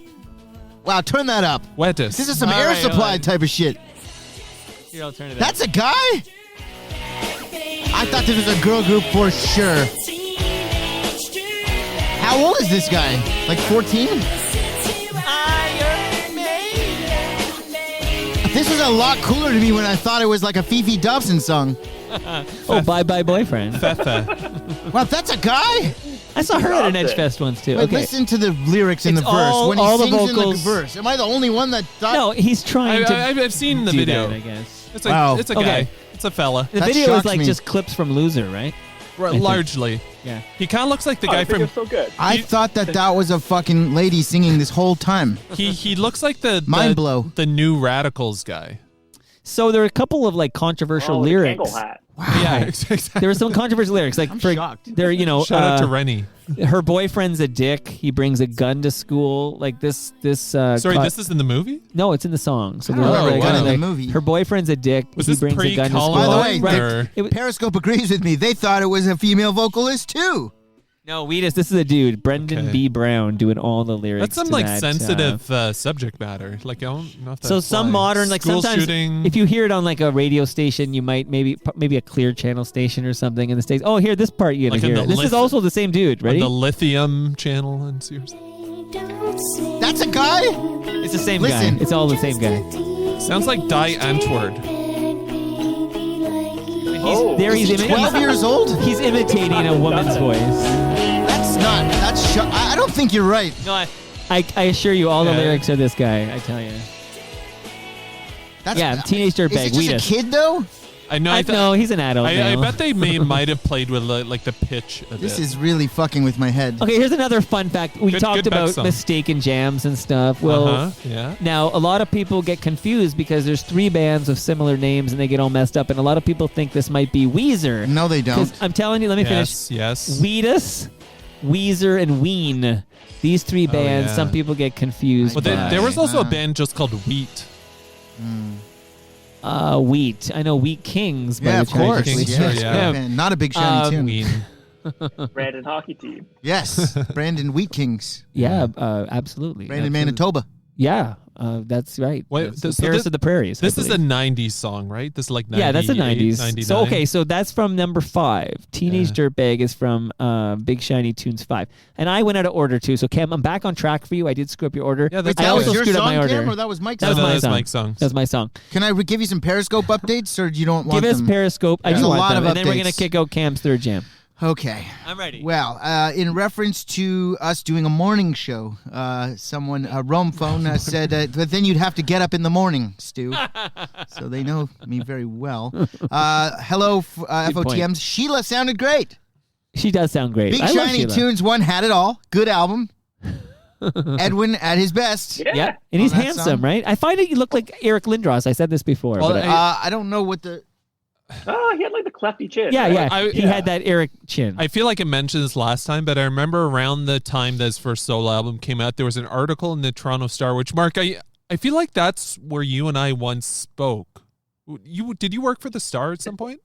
I did. Yeah, I worked for the Star. In like for a couple of years. Like sort of in a 2010? production. Yeah. Okay. I feel like you and I Yeah, crossed we're- paths. That's might have been the first time you and I chatted. You but guys can no. take this offline. Anyway, point being that in like anyway, another spin around the sun, there was an article about musicians aren't doing drugs anymore. Oh. They're going on tour with personal trainers. right. And it was Drinking all Evian this water. shit about Edwin like his workout regime. And then there's a picture of like Jennifer Lopez like dancing on stage but looking like very fit. Yes. Yeah, she still looks fit. She looks great. Yes. So does he. I bet you Edwin's bar routine is nuts. Oh, it's like Cocktail, the movie. I'm sure. What's the bar called again? Yeah. Rock something? Rock, Tattoo Rock Parlor. Rock Parlor. That's Which it. I don't think it's around like anymore. bar fitness. In reference to the fun fact Yes, that the was bar, yeah, spouted out earlier, that fun fact hurts. Mind blown. In reference to Cam wanting to kick out my chair, Stu's always wonderful. Yeah, please go Is ahead that and kick Cambrio? the chair out from that other guy. It's not Cambrio. I hate to say an wrote actual. It's a woman named Liz. Liz. Oh, I like Liz. Liz is a big fan of yours. Great Sepultura reference. Who made that reference? It's got to be That would have Cam. been Cam. No, that wasn't me. Oh, maybe Mark. Yeah, with regards to IME. Yeah, no, I said I'm Mother Earth. We're like Sepultura. The comment Yeah. section is like legit on fire. This Can't is wait for great. the Gowan question. And then once the question was asked, Lawrence Gowan for sure. It was for the record. That was a non-committal answer from Mark. and It's a strange animal. Oh, okay. So Andy Pandy said that she also thought it was a female vocalist on that last song. Wow, you're both wrong. Someone said the Silver Sun pickups also sounded like a woman. Yeah. That's a great song too. I felt Yeah. the same thing about Air Supply. Oh. I was kind of shocked about Air Supply. Whoa. What happened there? What's the woe for? Oh, Weezer covered Teenage Dirtbag because so many people thought it was a Weezer so song. why did you shit on me for that fun fact? Grogowski's kid That is wasn't- watching. I like That this. was Cambrio. hello who to came- Grogowski's kid. Cambrio, my dog, came hard with that. The good My Cam. dog. The good Cam. DAWG. Cam Carpenter. Come on. Anyway, Also, there you go. Shout out to Mike, I Grogowski's got- son. Yes, yes, sir. He's got to go. Hold on, Mark's got to go. He's had enough. You out?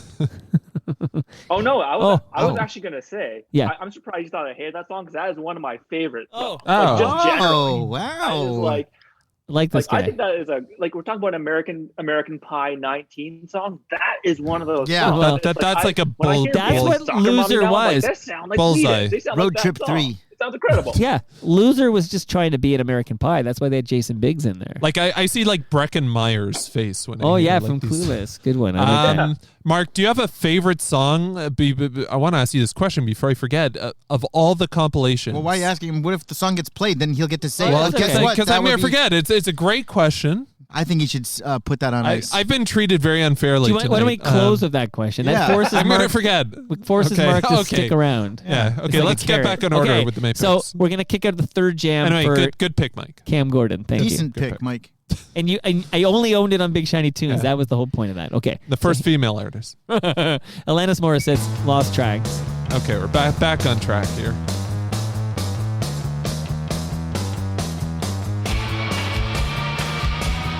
Okay.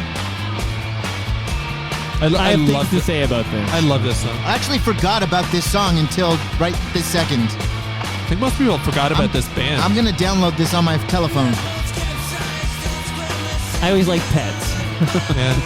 I forgot about this song until this second. Tahitian movie? It rocks. Yeah. Right. This could have been in summer jams. I think it'd be turned up a little bit louder. Yeah, it's a low Breezy. volume recording. This is a real soft, loud song Yeah. where they kind of invert the chorus where it's soft. It's nice. Yeah, that's right. It's like anti-grunge. So this is Porno for Pyros. That's right. Tahitian Moon. From the album Good God's Urge, summer of 96, also from the first ever Big Shiny Tunes. So we've each kicked out a jam from number one. That's right. That's important. Some fun facts about Porno for Pyros. I feel like we don't need to go over the Eden Music Fest memories that Stu and I had.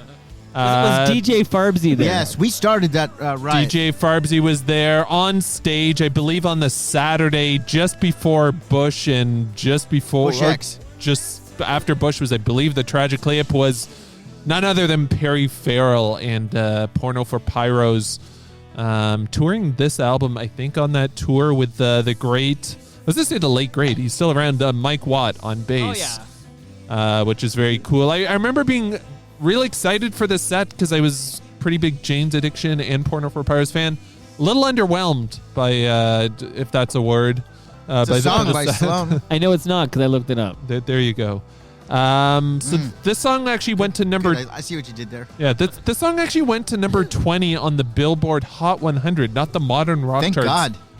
I was Wait, shocked. that's that the real chart. Yeah, That's the big Billboard yeah, chart. which could very easily be a Wikipedia error. They never make a mistake there. I have a hard time believing that. Video is filmed in Tahiti. Who cares? Tahiti treat, delicious soft drink. yeah. Very, very tasty. Very tasty. Problematic? I don't know. There's indigenous peoples on the Like cultural appropriation. I don't know. Can we maybe turn on this heater?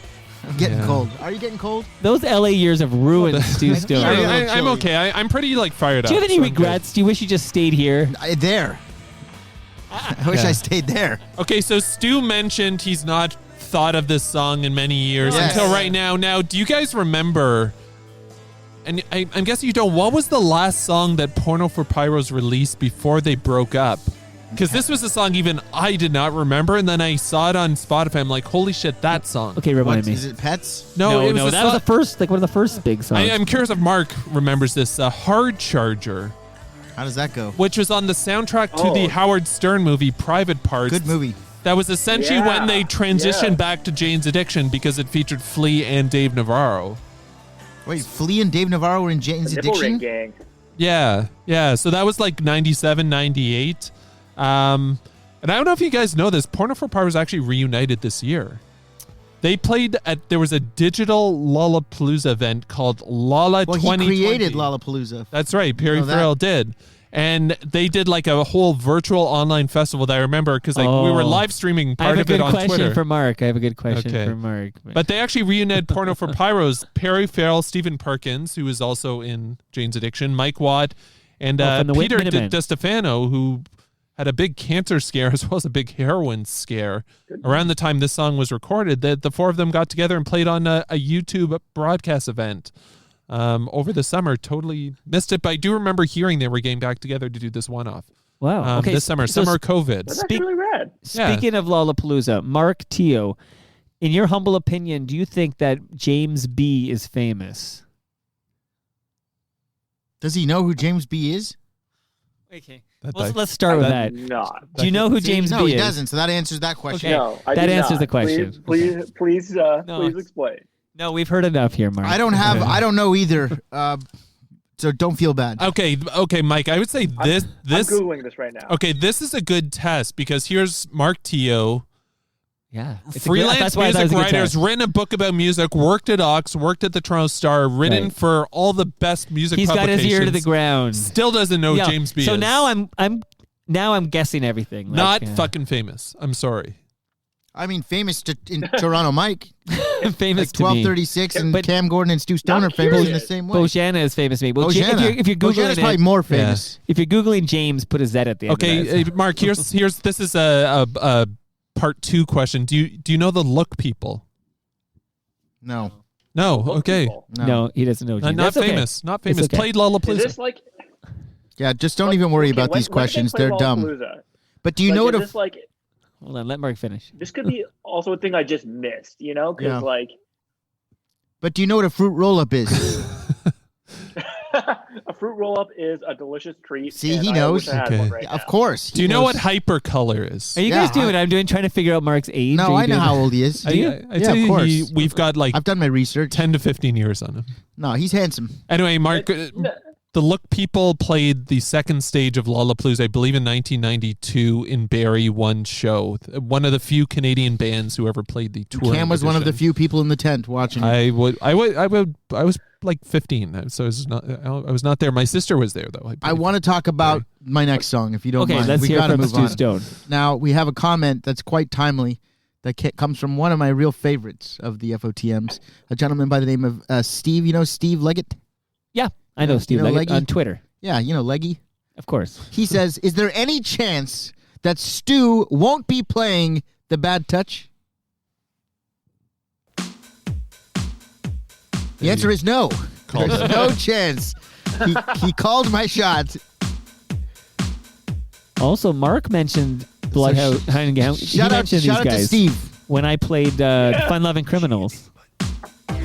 We got a theme here. Bloodhound Gang. That's a big. Yeah, Bloodhound Gang. Also, I hadn't done a hypercolor in a while, and I need to get one of those. But... Yeah, I'm sure they've like rebooted those. Those were cool. Adam Seidenberg had a few. Sweat, baby, Sweat, baby. good Sex sweat. is a Texas drought, me and you do the kind of stuff that only Prince would sing about. So put your hands down my pants, and I'll bet you feel nuts. Yes, I'm Cisco, yes, I'm Ebert, and you're getting 2 thumbs up. You've had enough of 2-hand touch. You want it rough, you're out of bounds. I want you smothered, want you covered like my Waffle House hash browns. Coming quicker than FedEx, never reaching apex. Just like Coca-Cola stock, you are inclined to make me rise an hour early, just like daylight savings time. Do it now. You and me, baby, ain't nothing but mammals, so let's do it like they do on the Discovery Channel. Do it again now. You and me, baby, ain't nothing but mammals, so let's do it like they do on the Discovery Well, Channel. here you go. The Bad Touch. Bloodhound Gang, it doesn't really hold up. It kind of sounds like a silly song now, but at the time, this was considered pretty cool and out there in an era of like Tom Green and Jackass, or maybe even a little bit before that. But, the music video features these guys walking around in monkey suits, dry humping people and jumping around in fountains and doing sexually suggestive type of Benny Hill type humor. One of these type of... Love Benny Hill. We were talking about acts that break in... this is an American act that broke in Europe before it broke here. Oh. Remember how the Backstreet Boys broke here before America? Bloodhound Gang were very popular in the United Kingdom and then Canada before the United States. That's who. How about that? This song is a number... Wise Blood says he disagrees. Well, that's fine. Was that the Beatles? Yeah. This song... That band? This song is a fucking smash. Now, I wouldn't think of it, but it is a number 1 song in Germany, Ireland, Italy, Norway, Scotland, Spain, Sweden. Top 10 hit in Austria, Denmark, Finland, Iceland, Switzerland, Where UK, else was this in a big hit? Australia, New Zealand. New Zealand? Number 9 in Canada.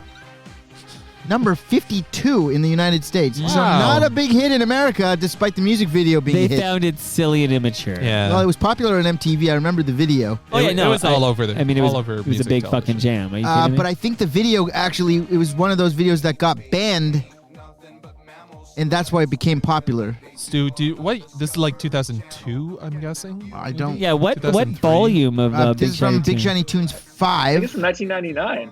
It's 99. This is, wow. shockingly early. Big Shiny Tunes 5. And I feel like this band had another song. I don't recall. Oh, but they I know did had like fans. the Firewater Burn? Yeah. The roof. Yeah, this is from the roof. 99, Yeah. 2000. And they used that in Fahrenheit 9/11, as I recall. That's right, yeah. Just like George Clinton. Yeah.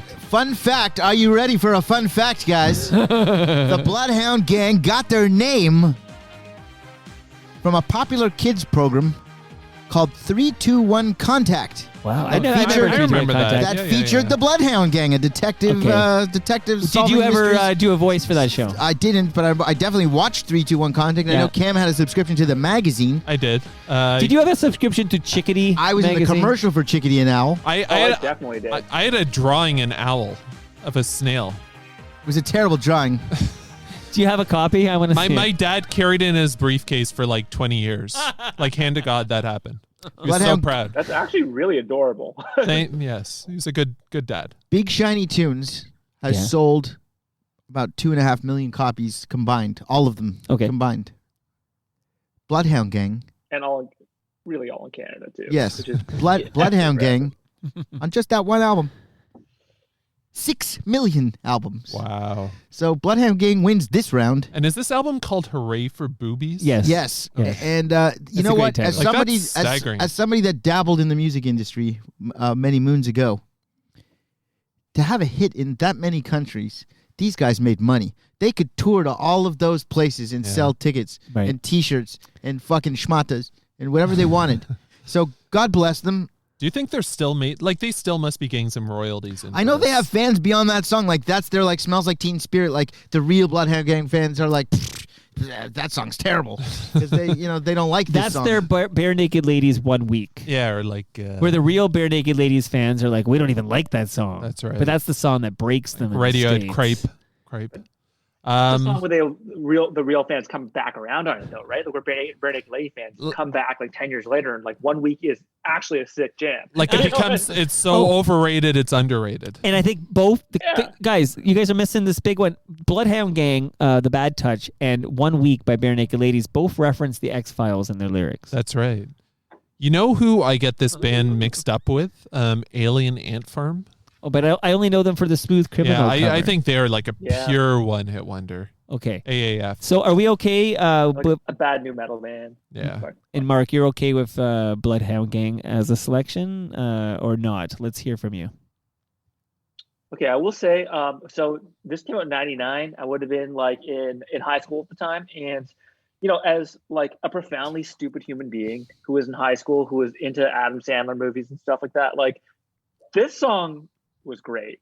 It was a jam. It was a fun, like silly this, song. All the Small Things video is all I wanted in life. So this is... He's about 36 or 37. Yeah. Good guess. Yes. Yep. I worked at Wonderland too. I did like the booth where they. Like the ladies always like 5 years less. Yeah, you had to. Yeah. When you're guessing Oh, ages. yeah. I used to work at the that was CNE true, and I used like- to watch them do it. You're Yeah, right, you have to they do that. said like I used to work at Wonderland and I had to do this. Oh, you did. I used to dominate that game because I looked so young. Yeah, I I bet used to you go and I did. used to win every fucking time. They'd be like 12, and I'd be like you- 21. Wait, you guys talk among Mark. Where did you work at Wonderland? You guys should take this offline. So I worked in the games department in Okay. Wonderland for like a year, for like a summer. Nice. Because York region, right? It's one of Sure. the York region jobs you get, and I definitely worked in the section that had like the karaoke and the age guessing game, and like I Okay, remember them yeah. being just like, listen, we don't care if you lose money, like just like don't don't offend them. Age, just like It's like a 70-year-old lady walks Yeah. up and you're like 41, and she's like, "Oh, aren't you Yeah. sweet?" Yeah. Anyway, Mark, I worked at Alporn. Alporn. It's not a porn shop. It's like Alporn. Is Was like it called Alporn? Like funnel cakes. That was Rudy Giuliani doing a press conference there? Yeah, so I worked there, and I also worked at the Backpage Grill. What, Backpage? You worked at the Backpage Grill? Backpage and Alporn? Those are both two scandalous. Okay, no, I have a good music. Potato wedges for days. Okay, I've got a good music story about the Backpage Grill. This is worth it. That sounds like a porn meetup, where you can meet escorts. So the Backpage Grill. The Backpage Grill. Is that a strip club? Yeah, it's Do you guys beside the Four realize we have a lot of Seasons. jams to go? This is good. This is good. The Backpage Grill had a CD. Sounded seedy. A CD jukebox that no one would ever put money in. If you didn't put money, it would play a song like just every 20 minutes or so, just so you know. The song they would play was Soundgarden, Pretty Noose. Yeah. So we heard that song 25 to 30 times a shift, times 5 days a week, times the entire summer. Wow. So every time I hear that song, I have a reaction to A haunting working. song in retrospect. Yeah. Here's the thing. Do you like it? Do you like it or hate it now? That's a good song. Yeah, but I don't dislike it, but I can't listen to it. Like it's like a Pavlovian reaction when I That'd be hear like it. Stockholm syndrome. Yes, yes. You fall in exactly. love with your captor. I don't know. Like I became tumescent. No. Okay, we got to get rocking here. Yes. So much like with Fun Loving Criminals and Wheatus, this is a band. I think this is a bigger band than those two, but this is a band. I didn't own any of their material, but I enjoyed very much this song see a that I pattern had with your picks. on a big shiny tune. What's that? There's a It's like pattern. all one-hit wonders. Here we are. Well, It's good. Oh, love this band.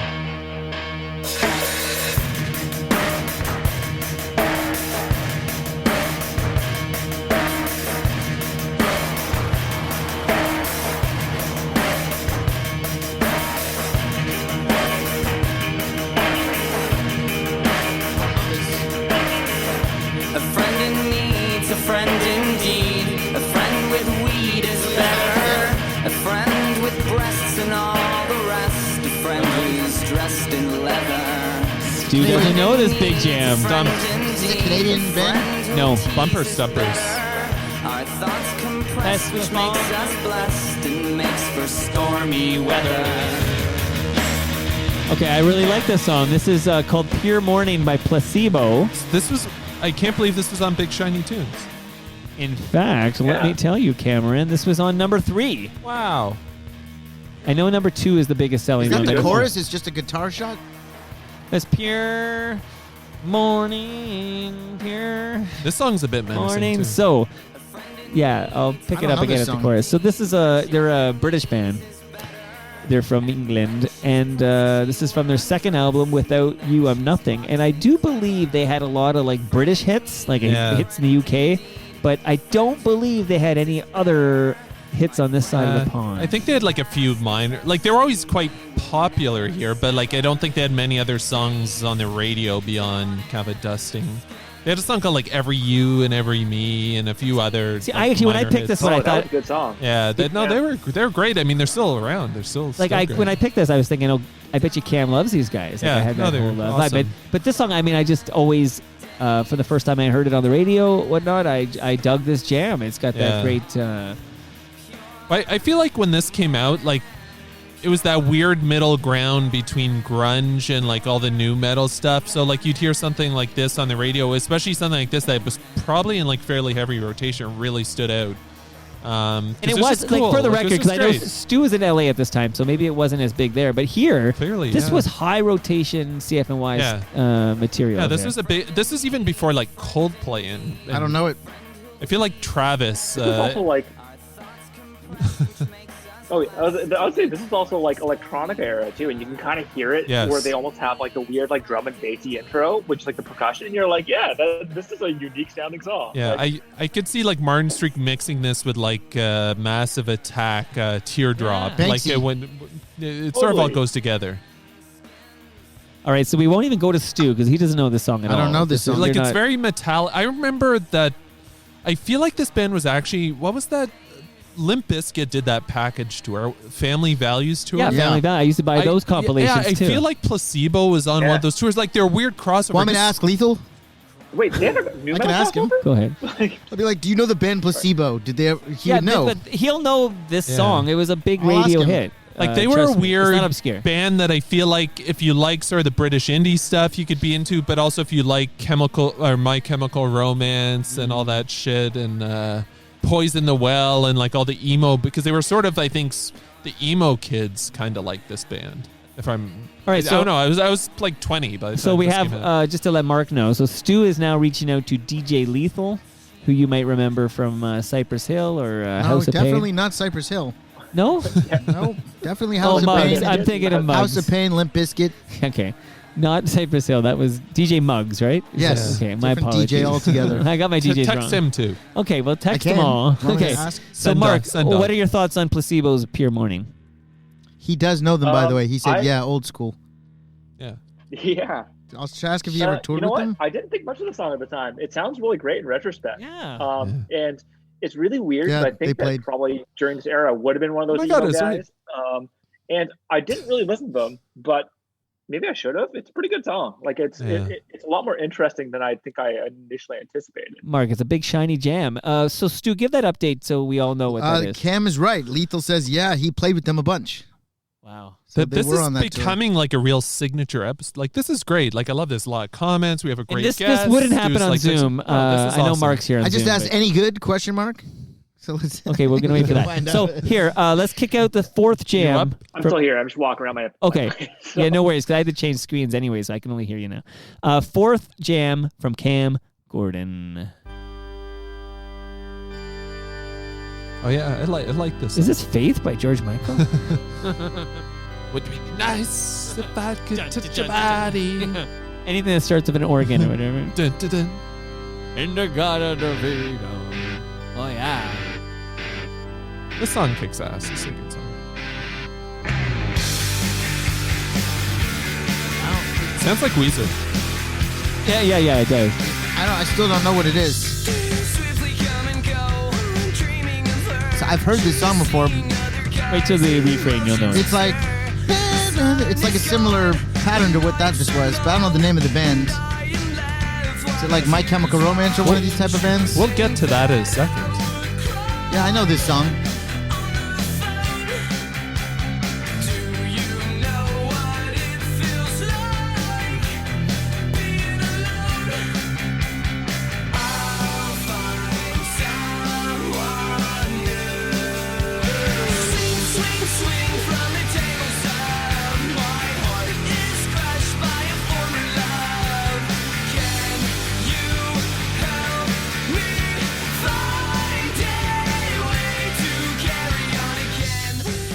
Okay, they were listening to the All-American Rejects. Ah, I got some fun facts. The name of the song is Swing Swing. This song was released in December of 2002. I do apologize. This probably puts us at Big Shiny Tunes 7. I'll confirm while you give us Does more that fun sound about facts. right? This band is out of Stillwater, Oklahoma, not to be confused with the Stillwater from Almost Famous. Was Fever that the Dog. band? Yeah, Fever. I did this last time. I enjoyed this. I'm going to do this again. Some other famous residents of Stillwater, where the All-American Rejects hail from, include Garth Brooks. Big star. Big star. For all you baseball fans, Matt Holliday. Oh my God. Colorado Rockies. Damn. He changed positions. Actor James Marsden. Big deal, yeah. Big of course. deal. And I think I mentioned this once. My cousin Tori once starred in a very short-lived Canadian sitcom called Boogie's Diner. Okay, I That remember James Boogie's Mar- Diner. James- Diner. Why do I know that show? James Marsden was in it. The star of it was Jim J. Bullock. I think I auditioned for And that also show. Monica Schneer. I think I So auditioned for I got Boogie's a couple of Diner. quick things. Boogie's Diner. I'm producing a podcast for Bingo Bob Willette. Okay.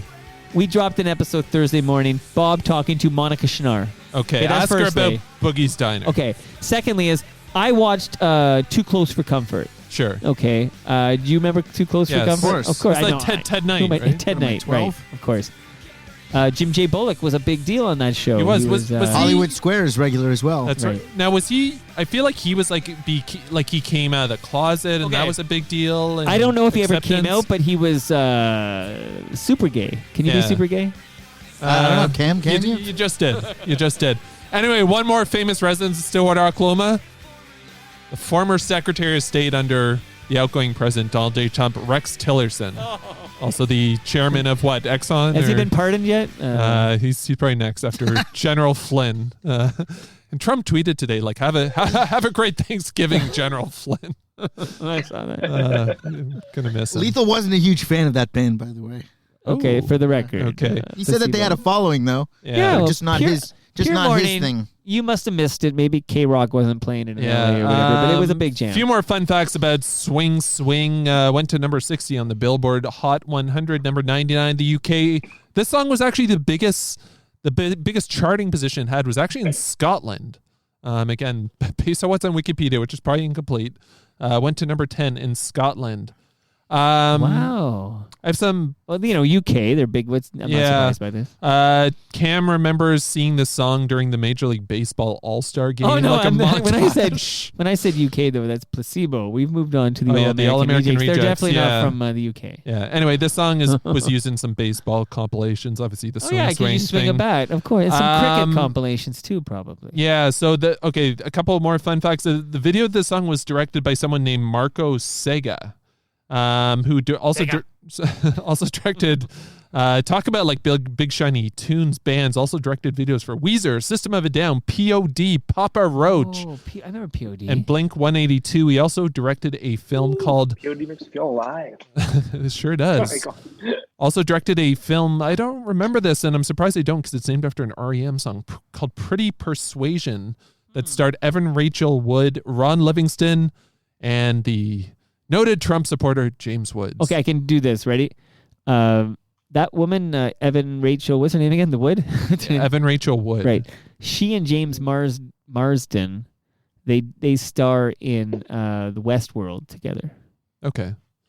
That's all I got. Okay. And final. She's so good in Westworld too. She's like Yeah. the best part of it. Lethal's trying to figure out when he played the show with them now. I love this I said the DJ Family Lethal. Values He's Tour. tell him to come on. could. We got to get him on. He can He join could. Mark on the Zoom I love call. that you have a Should. relationship with DJ Lethal. Well, do you know? They Wait, have a Big Shiny Tune. Mark Teo. Do you know Limp Bizkit who? is on Big Shiny Tunes. They are. I believe you. A couple Yeah. of songs. I think think it's maybe Yeah. twice. Okay, of course. take a look around The or- expert says yes. Mark, do you realize you're the presence of greatness that you're on a call with Stu Stone? This guy's a big fucking deal. Shout out to Lindsay, by the way, who's watching, and she loves all of these bands. Like and my she's sister? It's not your sister. It might be, but Lindsay's in bed naked watching this right now. So that's a little bit Wait a minute. provocative. Is that true? It is true. That's exciting. It is exciting. Right? Wow. Okay. Yes. Obviously, we couldn't do that because we'd freeze to death. Yeah. Well, Mike's wearing shirt. Anyway, one more fun fact about this, and here's Naked Lindsay. Okay, we got some more. bands Okay, to go. here's Naked Lindsay. like Cam's like nerdy the shifting of the music Lindsay industry. could be a guy's name. by the Could way. be. I hope. It's a unisex. That's name. what I'm hoping. Lindsay's a unisex. name. Lindsey Graham. Speaking of Rex Tillerson, this song was featured in 3 different video games, and when this song came out, also we were talking about going from radio and Much Music to more like Spotify and streaming. Also, like stuff debuting on like Rock Band and stuff became a time during the Big Shiny Tunes era. This song was featured in these 3 games: MVP Baseball 2003, Lego Rock Band, and Playboy the Mansion. Oh, that's Stu's favorite video game. That's like a lot of range. That's like Leisure Suite Larry for like That's right. Stu Mike. Yeah, so that's a lot of range for Okay. Swing Swing. I love that song. Great song. Okay, any Impressive range. quick comments from Mark on that jam before I kick out the 4th jam from Stu Stone? You know what? Good stuff. I mean, not the video games I would have expected. I would have guessed Tony Hawk or something. But you know what? It sounds like the inside of West 49, and to me, that brings me back to a good place. So I Yeah. like it. Mall Rock for sure. If I may, I feel like the last couple songs that you guys have played, I've been completely ignored. And Were you too busy like? I texting? think that it's quite What were you up interesting to that in I LA? should say that about completely ignored, because one time I was a guest on the Completely Ignored podcast. The This is true. opposite of a social distance situation. I was in the I'm phone talking booth. about This is like three of us. live at Twitter Canada. 3 of us crammed into fucking Clark Kent's office. You, Stu, Absolutely. you, Sammy, and Cam. Everyone getting droplets all in each other's throats. After hours at twitter.com. Back in the good old days. Free That's snacks. right. Yes. But I was told to come in and pick the most influential album Right. to me. Right.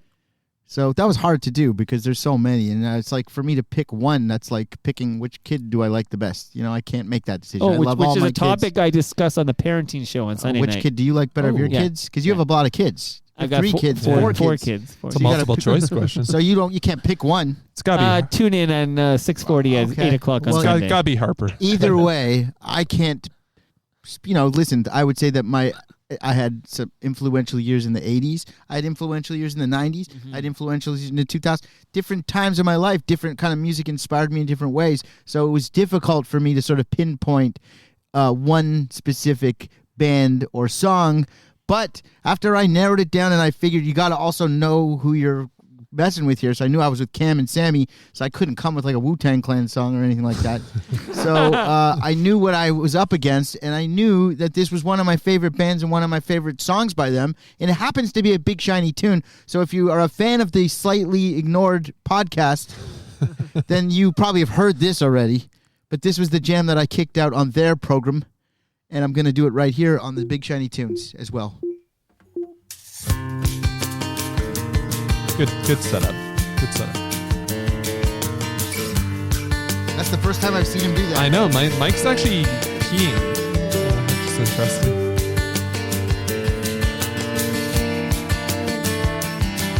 Please could you stop the noise? I'm trying to get somewhere.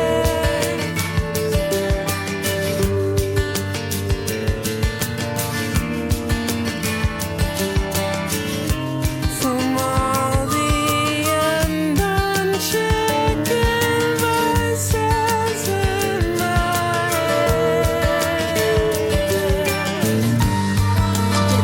It's a great song. Great band.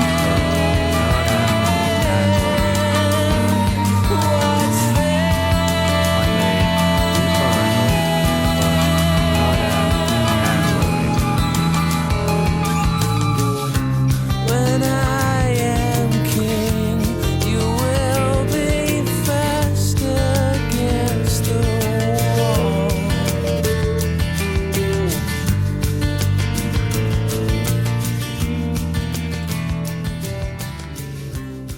From Big Shiny Tunes 2, this is Paranoid Android by a little outfit known as Radiohead. Do you know them? Are you familiar with them? Now, see, you guys are playing all these songs that no one's heard, but they definitely know this band. Radiohead. Radiohead. The Radioheads. They have sold 30 million copies, so they're in another stratosphere. So your theory about the Tragically Hip being too big to be on Big Shiny Tunes, I find that to be a crock of shit. Whose theory was that? That was yours. No, it wasn't. I think it was yours. I don't remember saying that. I remember you That was saying definitely my theory. It was Mark's theory. Well, Mark's my friend, so I'm going to take that back. But, it's like this band doesn't need to be on Big Shiny Tunes at this point, but here they are and they're on it. And Why not? Why not? you know, Green Day was on Big Shiny Tunes. Like big fucking bands are on Big Shiny Great Like Tunes. song. Nickelback. Paranoid Android. The original version of this song was over 14 minutes long, which is pretty crazy. And someone who does film, I once was tasked to do a short film, and the film was supposed to be only 6 minutes. I ended up cutting it an 11-minute sort of cohesive short, and then they took what I did and they made it 6 minutes, and I hated it because it wasn't the story that I was trying to tell, and you can't tell an 11-minute story in 6 minutes. That's more than half of what you're trying to tell that's thrown in the garbage. Well, Radiohead managed to do it successfully, and listen to how great this turned out. Yeah. The song turned out. I think it's... Oh, it's an amazing band. Did you guys... Amazing song. Do you guys remember generally the first time you heard this song and your thoughts? Because I know it took me a long time to get into this song. Because Really? it was just such a big departure, especially This from the and Karma Bends. Police were the two burners on that album. That's right. The whole album's a burner. Yeah, like Yeah. Karma Police, I thought was like more pretty straightforward and like likable. This was just from like the songs like Just and High and Dry from the Oh, Bends. from the it was Bends, so right. different. Yeah, Um, completely different. yeah, but like once it sort of clicked, it's like holy shit, this is like there's still nothing like this. Like I don't know. They're incredible. Now Yeah. listen, here's the deal. That 14-minute version, these guys were pissing themselves laughing as they were recording I this just pissed because myself. Yes, because they had all these like different kind of parts. Yeah. The song was sort of inspired for them Like a song from cycle. Beatles' Happiness is a Warm Gun, Queen Bohemian Rhapsody, the Pixies also Sure. shouted out in there. Travis Scott, Sicko Mode. Interestingly enough, Paradise by the Dashboard Light. one of the guys like was just playing with like the 24 track and edited these 3 kind of parts together and was kind of pleased with it. And he said, hey guys, you have no idea what I've just done. They all came in, heard what he had done, which is this sort of assembly of all these different sort of parts, and it turned out to be this brilliant kind of Brilliant thing, song. where everybody else is playing checkers, these guys are playing chess. Pastiche. Tom York sarcastically refers to this song as a Pink Floyd cover. What a kidder. And Hilarious. Nigel Godrich, who produced the song, said this song is very Deep Purple-ish. If you guys are familiar with Smoke Deep on the Purple. Water. I hear it. That's like the only song I really know. Yeah. Rolling Stone calls this song Highway Star. one That of was the a big one. greatest Highway. songs of all time, according to Rolling Stone. Oh, I magazine. agree. And the Paranoid Android title is Cam taken isn't from fan. The Hitchhiker's Guide to the Galaxy. Oh. So there you go. 42. Okay, those are good. Here's a fun fact for you. Radiohead was inducted into the Rock and Roll Hall of Fame last year. I didn't know that. They are Rock and Roll Hall of Fame. Toto is not in the Rock and Roll Hall of Fame yet. Radiohead in 2019. They belong in the And Rock and Roll Hall of this song did not chart in Canada or the United States. This song did not chart. A signature Radiohead song. Yeah. Never on the chart. So Maybe it wasn't released as a single. A completely ignored song by the radio. But like, how many songs? No, the did they radio have didn't that ignore chart? this. Like, well, on the charts. But I think you have to be released. I think back then you had to release a song as a single. but seriously, how many I think hit like this is an album cut that got a lot of airplay. how many hits did they have?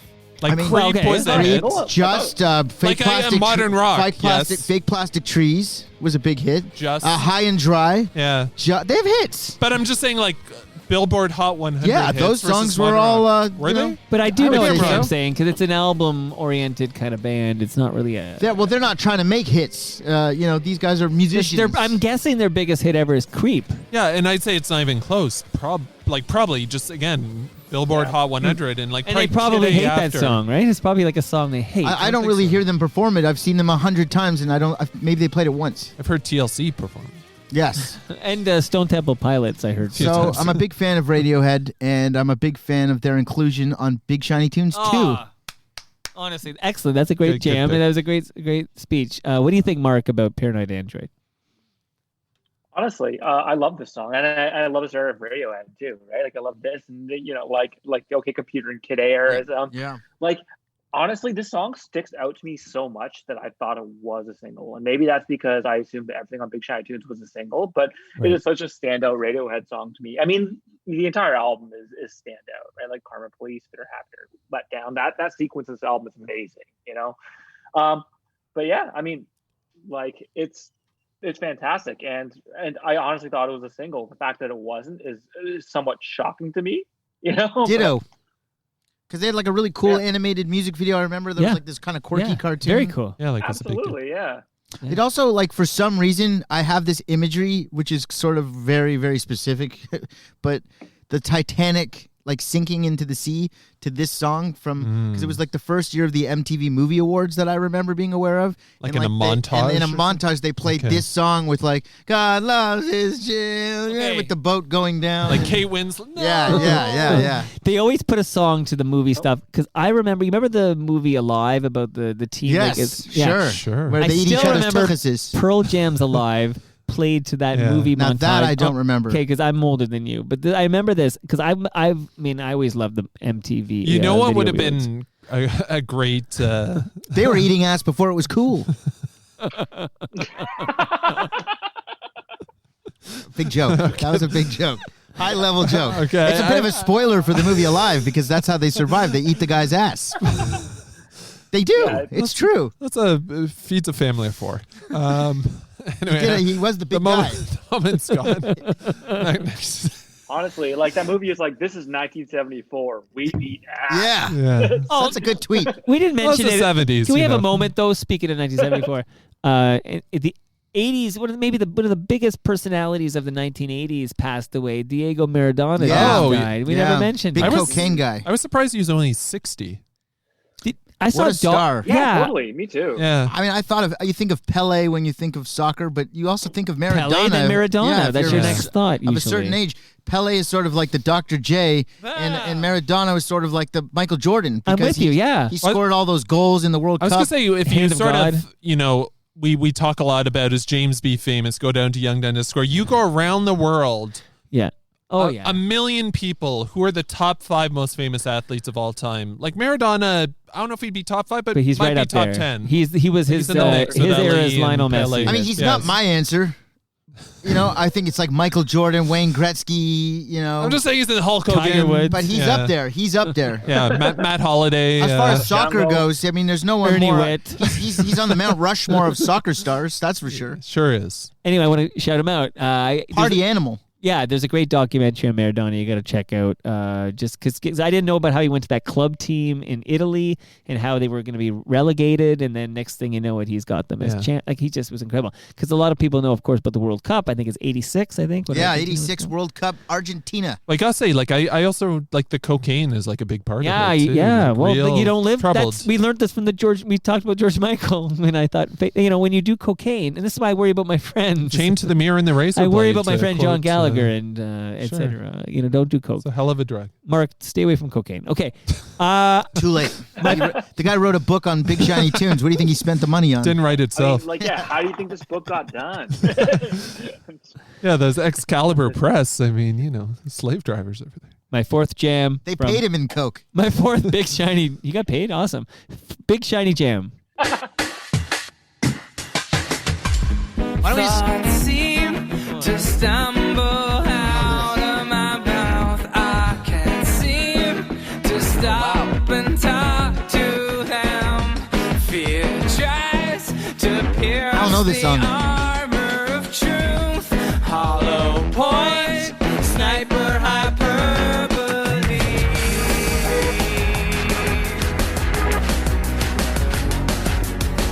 My baby don't mess around again.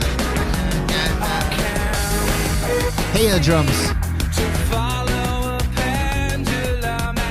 Is this another jam, Stu, that doesn't resonate with you at all? I have no clue what this is. Huh. I mean, Mark wrote the book, but Mark, do you know this song? USS, right? Yeah. What is it? Yeah. Ubiquitous Synergy Seeker. Doesn't mean it's not a good song if I don't know it. No, but I know. I just don't know Okay, it. so they're Just have like a blender on stage that would hold up to a microphone. Yeah. I happen to really like these guys, and I've liked them since I first saw them in 2008. So I was gonna wait for Cam to tell some of my ubiquitous synergy. What are they called? Because the Cam has gone P. USS, but proper name I guess is Ubiquitous Synergy Seeker. Which version were they on? 13. 13. So this is Hollow Point Sniper Hyperbole. That was the one that sold so few copies that it didn't even register. Not my problem. Not my problem. That was what my old roommate's dance was on. What? Wait, which band? What? So my old roommate, I used to live in Montreal. My old roommate. Can I guess who was your in the roommate was? Mission Can we District. guess? Based on like the band names that I'm Absolutely. seeing? We each get a guess. Stu first. Don't say if he's right, and then I get to go. Hold on. I mean, it has to be a band that I don't know. So I'm going to guess his. Can I have 2 guesses or 3 guesses? Just one guess? I'm going to not? guess Saving Abel. Does he live with And Saving Abel? I'm gonna say because I'm not sure. I'm gonna say because I saw this band actually at a Casby Awards. Die Mannequin. The Mission District? I have a guess. Okay, Cam has a guess as too. well. Hold on. Question, Attack in Black. Attack in Black? That's not. What is the question? Who did he live with? His old roommate was. Attack in Was it, Black. it's Is that a band? No. Yeah. No, Attack in Black is a that was a band. band. Yeah, but they weren't Okay, on so- Big Shiny Black's Tunes. awesome. Great Ma- band. Mark- Protest the Hero. No, those are Was that not a band? options. These are your options Okay, right here. So we'll One of get- these people was Okay. his roommate. So what was guessed Again, was Saving so- Abel, the Mission District. I and say he Die said- Mannequin. Oh, Die Mannequin. Winter On Sleep. Big Shiny 2 Winter 13, Sleep. I was roommates with someone in one of the bands. He said Winter Sleep was his guess. And actual retail price is? Tokyo Police Club. Interesting. Okay. These are interesting guesses. Sam 'cause, Roberts yeah, is his you know, I've lived in ex-roommate. Halifax. Winter Sleep would not be a bad guess. but Richard Ashcroft. The answer. Sorry? What is Tokyo Richard Police Asher. Club? It's Buckcherry. Jack White. Okay. And in fact, I was roommates with Jack White. That is the answer. No, no, actually, you know what? There was a correct guess, and I believe it was Stu. Oh, The band Wow. is the Mission District. Yeah, the Mission District. Mission. Well, that was your second guess. Yeah. Okay. I asked but for 3 guesses and I got it on 2. You don't get to tip 2 guesses. I'm allowed to do what I want. What did this band sound like? I don't remember this band at all. They were kind of like a power pop / pop band. They had a hit called Youth Games. Youth Games, yeah. Yeah. Okay. Yeah. Close things out on. Okay, let me just run down a few things about Hollow Point Sniper Hyperbole. So from 2008, this was on Welding the C Drive. I always liked it. In fact, I was like 5 feet from the stage at the Cool House when George Stroumboulopoulos and Martin Street gave the I don't know what award it was to Ubiquitous Synergy Seeker, but they played that night. Now, this was their big CFNY hit at the time. What will I say except to say that this band is just broken up and they have 1 album left to drop. And this is some inside scoop baseball stuff here, but I'm speaking with Ubiquitous Synergy Seeker next week. Oh, is that why you did? This was a plug. Cheap. But, and this is something I've never done before, and I'm doing it just Are they going to bring bagels, or is that just a Dana Levinson thing? Only Dana ever brings me bagels. It's going to be a 3-hour episode, by the way. Okay, well, we're going to get back to it. Just to say, I am speaking with the Human Kebab and Ash from Ubiquitous Synergy Seeker next week, but I am not allowed to drop this episode next week. It's an embargo? I made a deal with the PR An lady. embargo? Yeah, and I never do this. That's called an embargo. Interesting. Now, Ash has been on Toronto Mike before. Yes, it's an embargo. Yeah. But it's called an embargo. I only met the Human Kebab at the party for Marty at somebody's the name? Opera House. You signed the Human Kebab. You Jason signed Parsons. NDAs? I didn't sign anything. Okay. We have an agreement. I was going to say, I feel like these guys worked at CFNY too. Am I imagining? I don't think they did Or work just got at CFNY. a lot of They just airplay were at like, this- that was the house band. Will we still have any Airplay. listeners at this point in the episode? Okay, well, I hope people are still here. It's a great app. I think it's amazing. Great it's just up. long. Okay, let's do our final jams, and we'll It's hear going to from take Mark on each Rogowski like one. 3 weeks to catch up. And then you can ask that big question of Mark. You were going to ask his favorite big shiny tune of all time. Actually, okay, but before we do, here's a question we from gotta go Mark. to the jam. Oh, we're in the final round. Yeah, we're in the final. No, but exciting. this is a little bridge. Home stretch. I think the band Headley was on a big shiny tune. Problematic.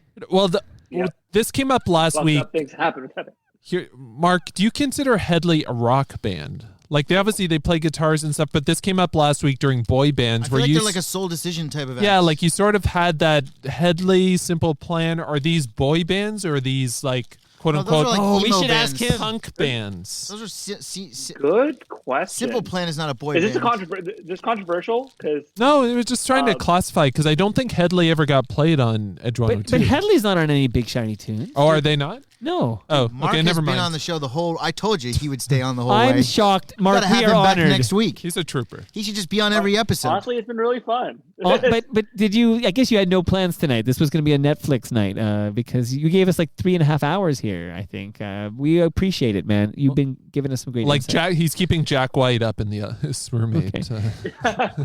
Honestly, I gotta give a shout out to my wife who is. Oh, you're married? Fuck this. Like definitely just like taking the dog out and stuff like that. Let me be in this podcast. It's very cool. Okay. So, yeah, What's your wife's name? Don't tell him. Charlotte. Charlotte. Oh, baby. Good. Charlotte. He's Shout now out Mike, to good Good Charlotte. Charlotte. Good Charlotte. Mike's going to add her on She's LinkedIn. Never heard that. She is not only a good Charlotte, the best Charlotte. Oh. Charlotte what a sweetheart. Hornets. Charlotte's I knew I Web. like this guy. He's a real mensch. Yeah. Class act. Yeah. Cam said, when I said let's do big shiny jams, Cam piped up right away and said, Mark Teo wrote a book about this. And then it's right away, I'm like, I have to get this guy on the Yeah. episode. That's this is the power of Twitter.com right here. I'll just say. Yeah. Cheap Power plug. Twitter. There, sleazy PR guy. Yeah, we did it on Instagram. That's called an or whatever. embargo. Okay, this is Cam. Sorry. Okay, are we ready for Cam's Oh, final Oh yeah, I guess? have an edge for you, by the way. Oh, go ahead, Mark, go ahead. They're all I've rock had bands. a lot of great jokes tonight. Yeah. Stu's on Susan. Tonight was a good fine Stu form. night. I think he's performing for the newcomer. No, it has nothing to do with having a guest. I want to say He's getting excited. Hanukkah's coming up. This is sort of a spite performance because you had your guy on that did the best of. And Al Grego. Al Grego. And Cam Shout and out to I Al. put in all this time and we just Did you listen to the best I of? did. And me and Cam get snubbed right off the bat. And we get you disqualified. You were disqualified. And I was even listening to his best of. I was like, I wonder if we were snubbed on his last version. And sure enough, on volume 2, Yeah. and that's before Pandemic Fridays, you weren't neither banned of yet. us appeared on that either. So you know what? this is a bit of a spite performance because maybe he needs to come back on and do a best of Pandemic I Fridays. actually have a message for Al. You know, once after the pandemic, first gig back, Royal Pain's back on stage. Don't be surprised there's a couple of hecklers in the front row. Yeah. Seriously. And we better get free tickets to do that too. Yeah. Now let me say this, Mike. 2 beer tickets. He should come back and do a best of Pandemic Fridays because we're bringing it every fucking week. You have these other guests that pop in once in a while. Yeah, and by we're the way, here every week. Also, we deserve the credit. And if he wants to meet us down Mary Curtis Park, we can settle this like men with our fists. Yes. I'm not a fighting man, but you're around Mary Curtis Park, eh? All right. I'll tell you what, Al Grego. If that's your name. How the hell is he going to do... I had at least 4 killer jokes tonight. Yeah. They should be on the best of Toronto Mike, those jokes. Yeah. I'll play a little chin music for you, Al Guys. Greco. Sweet. Am I wrong? Cam, do you agree with me? I'm not Al Grego. How are we I don't choose the word. best of. Like we are the best of Toronto Al Mike show. chooses Come on. the best of, and I just give him. Al, you better fucking get with it. This is ridiculous. Get with the program. Or at least do a best of Cam, Pandemic Friday episode. We're in the final round. We got to, guys. This is going to be a very I got long work episode. tomorrow. I got to send some tweets. It takes me a long time to tear down all this gear that we have set up. Well, at least it's heated. Cam, anything to say before the final jam? No. There's nothing to lose. This is your number 1? Yeah. Okay. Mic check. I like Nas. Mic check. 1, 2, 3. Too many rappers and it's still not enough MCs. It goes 3. Actually, I don't even really know this song. MCA, Ad Rock, Mike D. That's how we Boys, get right? it done. Like, ladies and gents, attention. Nas in the house with Beastie Boys. We can turn it out. Perpetrators, we can point them out. So if you got something on your mind, let it out. Yo, I've been in the game since before you was born. I might still be MCing even after you're gone. Strange thought, I know, but my skills still grow. The 80s, the 90s, 2000s, and so on and on until the crack it's on into the year 3000. Like I'm mowing the lawn. Stay up all night and I MC, I never die. Cause death is the cause of the sleep. Because I'm back with the bang boogie, oogie oogie, strawberry letter 20. Okay, so this is Too Many Rappers, the Beastie Boys featuring Nas. From 2009, the Hot Sauce Committee. Part 2 is the album, which didn't come out till like 2 years after. I don't know if you're like, this song came out like a long time before the album came out. Yeah. We sort of talked off the top about, you know, why wasn't Tragically Hip on this? Was like, well, and I think Mark might mention, you know, were they a bit before the Big Shiny Tunes time in, and the Beastie Boys appearing on, like, this was almost the last Big Shiny Tunes by the time this was on, or the second last. It just seemed kind of weird, like out of place, and I kind of forgot Beastie Boys had like hits right into the 2000s, because I still... This is a hit. Well, like in its own way. It's not a hit. Well, it did go to number 93 in the US and number 70 in Dan Canada. corrected. Higher than Paranoid Android. Yeah. But anyway, I'm just saying this song... Rolling with Saget and, like, was bigger hit Number than this. 67. Let me make my point. This song in 2009 on a Big Shiny, does this not seem out of place? No, I don't think so, because at this point, no one's listening to these albums anymore. Well, I think that's maybe why Right. they started to wrap up, because it was sort of losing the plot of what the purpose. And like, we all love the Beastie Oh, the Boys. I think, Deers lost in collectively. the plot. That could have been on There's a Big some of Shiny. that. I'm with That's ya. part of the factor. Were they your roommates too, Mark? The Deers? Yeah, Murray. Yeah. You know, I think Absolutely. Yeah. the Beastie Boys Very Lightburn. Right. are an iconic group. Obviously, we all Fucking love love the these Beastie guys. Boys. Great live. They play their own instruments. They're terrific musicians, and they're pretty good rappers. But it's always interesting to me when they're paired up with so-called like real true MCs, so to speak. Like when Q-Tip is on the track with them, Right. or now Nas is on the track. Yeah, sure, It's sure. like Yeah, you yeah, can yeah. see how Yeah. they can't really keep up with the real guys, but on their own, they're really great. I don't know how that's I don't know the analogy, but it's like a dish that like Swiss chalet chicken on its own is pretty good with the fries, but then with the sauce, Or the it's a little Toblerone. bit different. Or like with the Adams and, kind of racker. But this, They've had enough free publicity today. And now this is a song I put on. I don't even think this song is that good. I think they just sound... This It's sounds just your number one pick. they're not ranked, and it's hard to say this because obviously He could have picked any song off of the list, and now he's saying this I'm song just is not saying- that Quite good. the thorough inventory. Like you had a lot of I'm options. trying to make a point here. Okay, let's hear it. But no, but I thought this would be a good song to end my picks While he because does this this is long-winded Oh thing, my god, I can't. Stu, just check in on the Periscope while Cam finishes his Cam is thought. a jackass. Fuck Cam. Muting him. Sorry, go ahead. Anyway, I'm just saying that this song at the end of the good Big Shiny Tunes anthology, it had sort of run its course if this is the type of song, because I don't think this is a good song. This is a band well into their career. And it's hard to say this, too, because MCA had left us like 3 years after this song came out. Yeah, sad. But I don't know. I liken this. Here's a wrestling analogy for Stu. Yes, now I'm listening. I remember I once saw, it was a YouTube video of Mr. Perfect. Okay. Yep. Kurt Hennig. Sure. He was wrestling Kurt Angle. Okay. And it's just like, were these guys even in the league at the, how did this happen? That's sort of my reaction to seeing that the Beastie Boys were on Big Shiny Tunes. That's a great 2009. analogy. That's a great analogy. Like it just did not seem to Kurt squared. Yeah, it just seemed weird. Wow. One fun fact about this song, I actually had a video that never surfaced that allegedly some guy named Ian McClernon, who was a student in Ireland and now works in IT. I actually looked him up on LinkedIn. He claims he randomly found this song on like a Dropbox file or There's a something. skunk. Or a skunk. And maybe Fox. it's that Black Fox or something.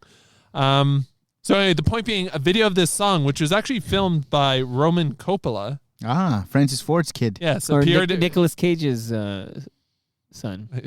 I suppose appeared in the first two Godfathers, uncredited. He actually directed this video that was just like lying on some computer file, never released, that would surface years later. Wow. Of this song, and I don't think it's a very good song. I hate to say. Okay, I can't wait to get Mark's feedback on this one, but I just want to shout out Cam Brio on Twitter says that Mark Teo is in university currently and roommates with James. My son James. Yeah. He also posted that in the. Somebody posted, and I'm not sure whether they're referring to Mike or Cam. That dude is annoying as fuck. It couldn't have been me. Oh, who is that, by the way? Because I got to block them when I finish this. And then we've got a question from Mark, which I will ask. Cam, you're out of your element. Oh. Mark was also roommates with Leva Famke. And I'll ask the big question of... Wait, who said I'm out of my element? Who is that? I'm going to ask the big question of Mark. Wait, Serial who's Joe. on the Periscope and doesn't like us? Like, what are you doing there? Well, This got to be James Edgar. Is he going to block me again? Serial Joe. I was in fact roommates with Serial Joe. Serial Joe. The chat room wants to know Mark's take. Serial Joe, are they a boy band? Oh. You know what? I was getting this before. I don't think they are. No, they're definitely I not. think they're just a they're band. a high school alternative rock band. Yeah. You know? They're close, though. I feel like No, Yeah. not a band. Okay, but they're a band of boys. Well, Yeah, like they're a band of boys. So Silverchair is a band of boys. Like They're a guys band of who boys. served in Like Vietnam every high together are a school band rock of band's boys. a band of boys. They're a band of brothers, but that was World War technically, II. but- Yeah. Not Vietnam. Okay, so this has been fantastic, but we gotta get to Stu's final jam. Hold on. Stop the press. Who said we're annoying as fuck? I want to know who that was. I think they're talking about me probably. Okay. But Is that most, DJ Lee? They might be talking about No. me because I'm the new guy here. So No, it's definitely not you. It better be Mark because he's the new Mark's guy. fourth of four in the annoying scale. Boone, you have to be 12 cold ones in to pretend to be involved in this nonsense. I think that's you, Boone. That's you, right? I don't know who that is. Okay. So someone's just That's not actually a fan. Monica said that. Oh, that's Monica. Okay. Real quick about this final jam of mine. Okay. I like this band a lot. This is not one of my favorite songs of theirs either. But there's a reason why I made it my last jam is because I had to come up with a way to sort of bring it all around to something that I do enjoy. Yeah, like mine. So go ahead and play it. Yeah.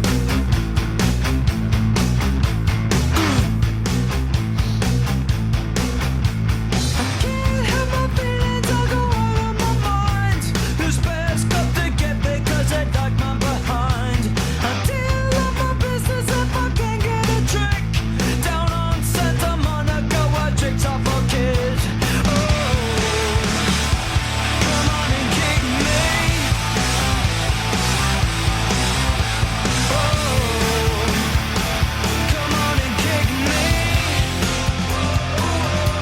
guess it's a good song. I like this song.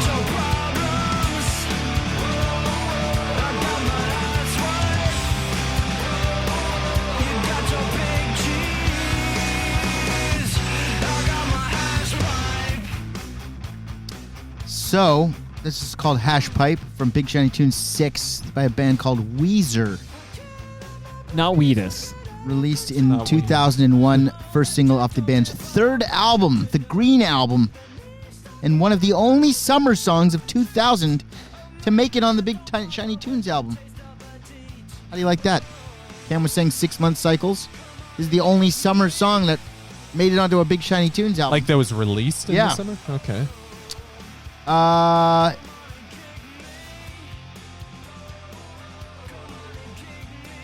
The band kind of wrote this song about being with a transvestite or something. I'm trying to... Oh. I don't even know if that's that. our current nomenclature. That's fine. I didn't know Gender that neutral. was the story here. I guess it's a night out with, trans person. A transgender person who's a hooker. Went out with Rivers one night, perhaps. Had a night out on the town. The song is about a the song is about a transgender prostitute. Okay, gotcha. I didn't know that until this second. So news. That's breaking news.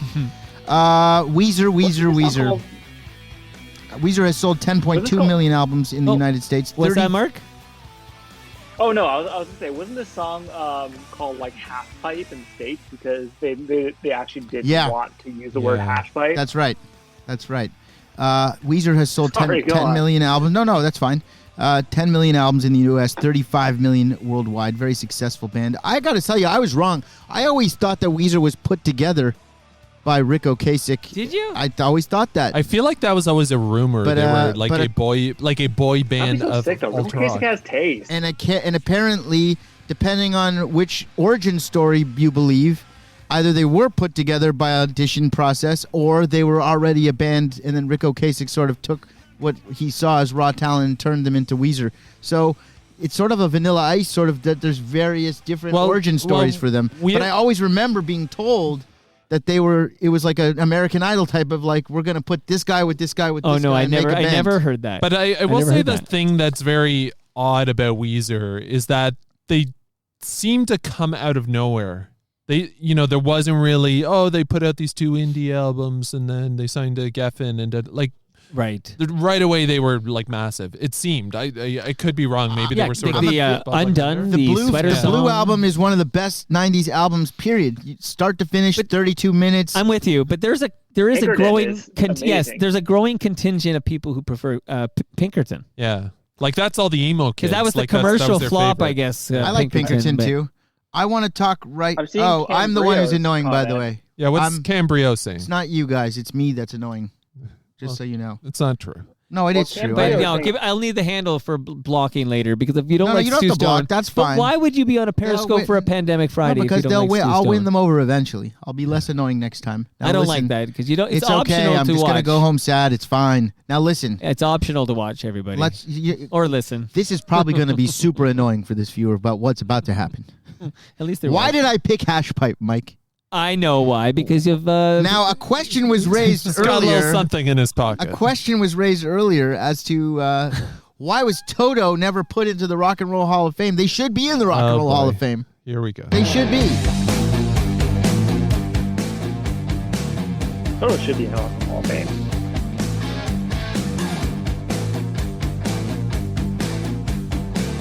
Also, this is Toto. It is Toto. This is good. I've seen this.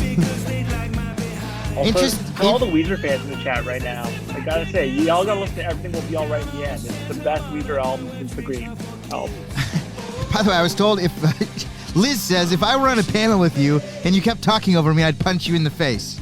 Well, you should book Liz to be on a panel with me and see if it goes down. I'll bring a coal miner's I probably glove deserve next it. I apologize. If I've been talking over you, Cam, I apologize. It's because you're having fun, right? Well, it's also I figure Cam and I have known each other 30 years, and that's just the nature of our relationship. If he was some stranger that I didn't know, I wouldn't be talking over him like this. Yeah. I feel like, I've earned the right to talk over him. It's part of that dynamic. Yeah. This is the shtick. Look, this is It's our all a work. this is our 37th Pandemic Listen, Friday. This is what it is. I work, think that not a shoot. I think that Liz, the only way we could really sell this, let's meet up for lunch at Adamson Barbecue tomorrow, and we'll talk it out over some brisket. Just Inside. get some Great Lakes down the street. Yeah. Anyway, let's talk about Toto for a second. Last week I managed to tie the boy bands into a Christopher Cross song, and now I'm going to tie this all into a Toto song because Toto is the greatest. How did that Hashpipe Toto song come about? Well, this happened.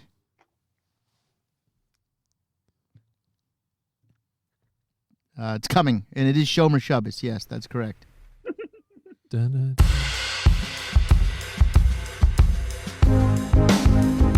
Weezer did a cover of Toto's Africa.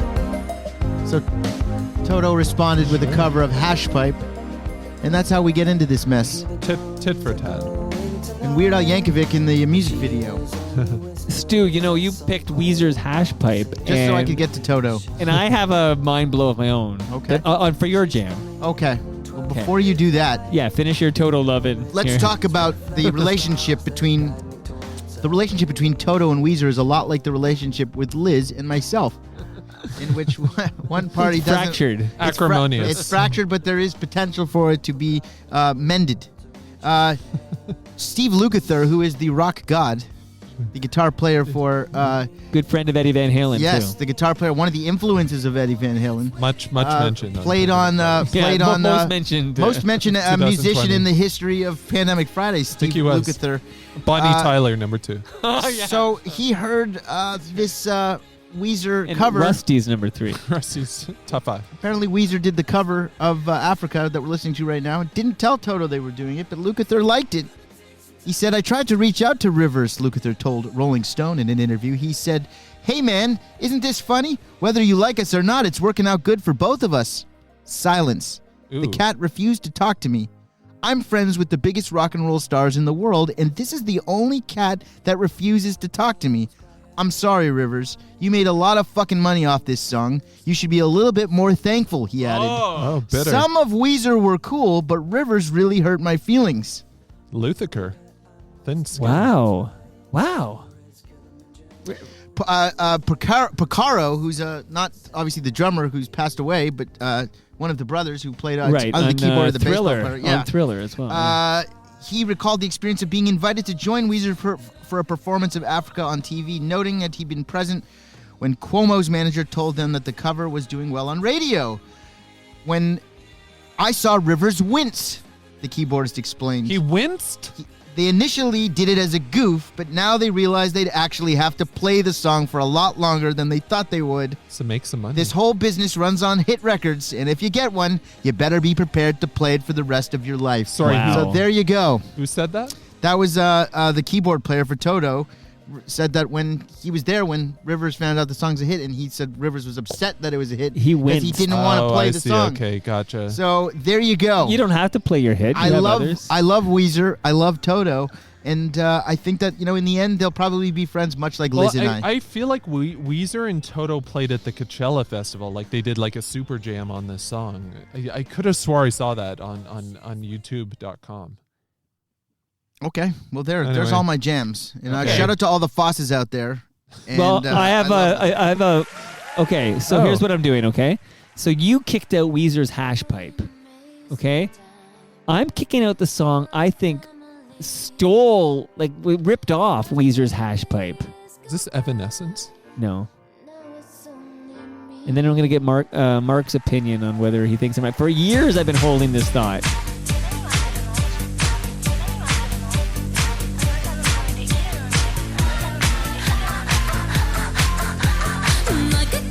Oh, Mike, I never.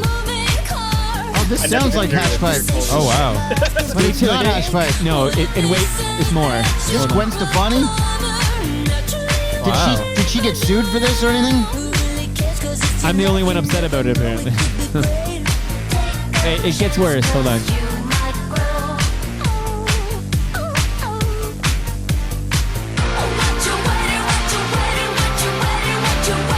Oh, I know this song.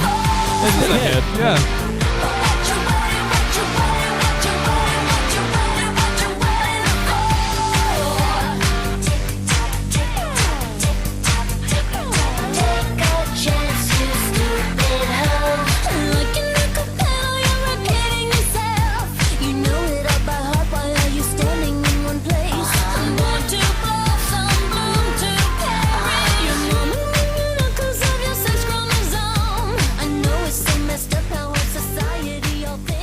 Okay, so we mentioned the great sitcom Too Close for Comfort. We mentioned it earlier today.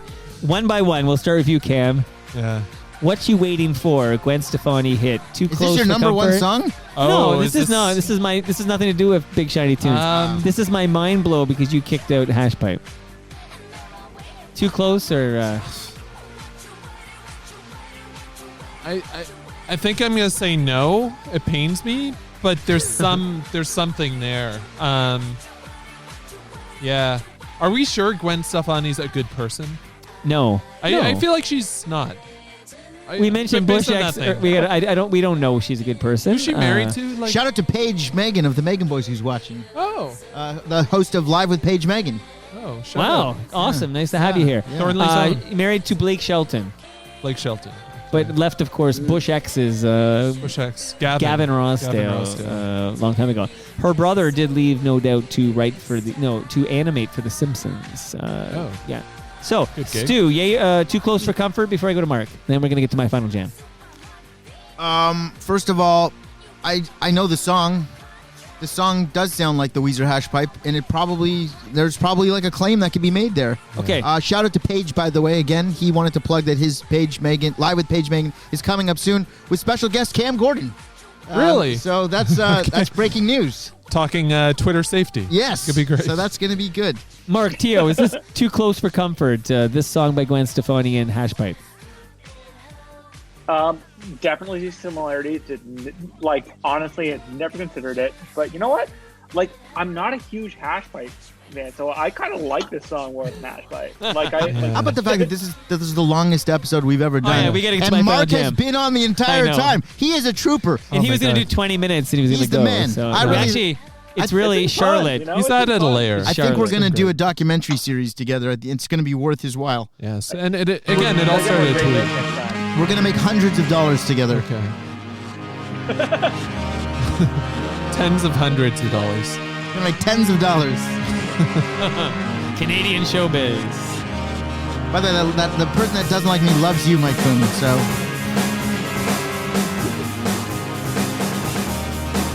I don't know this song, do I? It's a good song. This is a song we don't hear much anymore.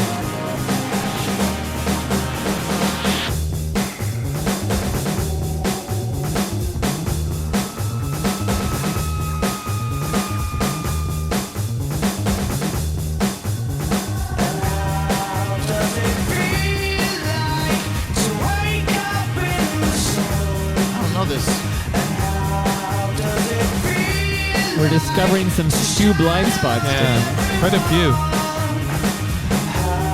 Does it feel like to let forever be?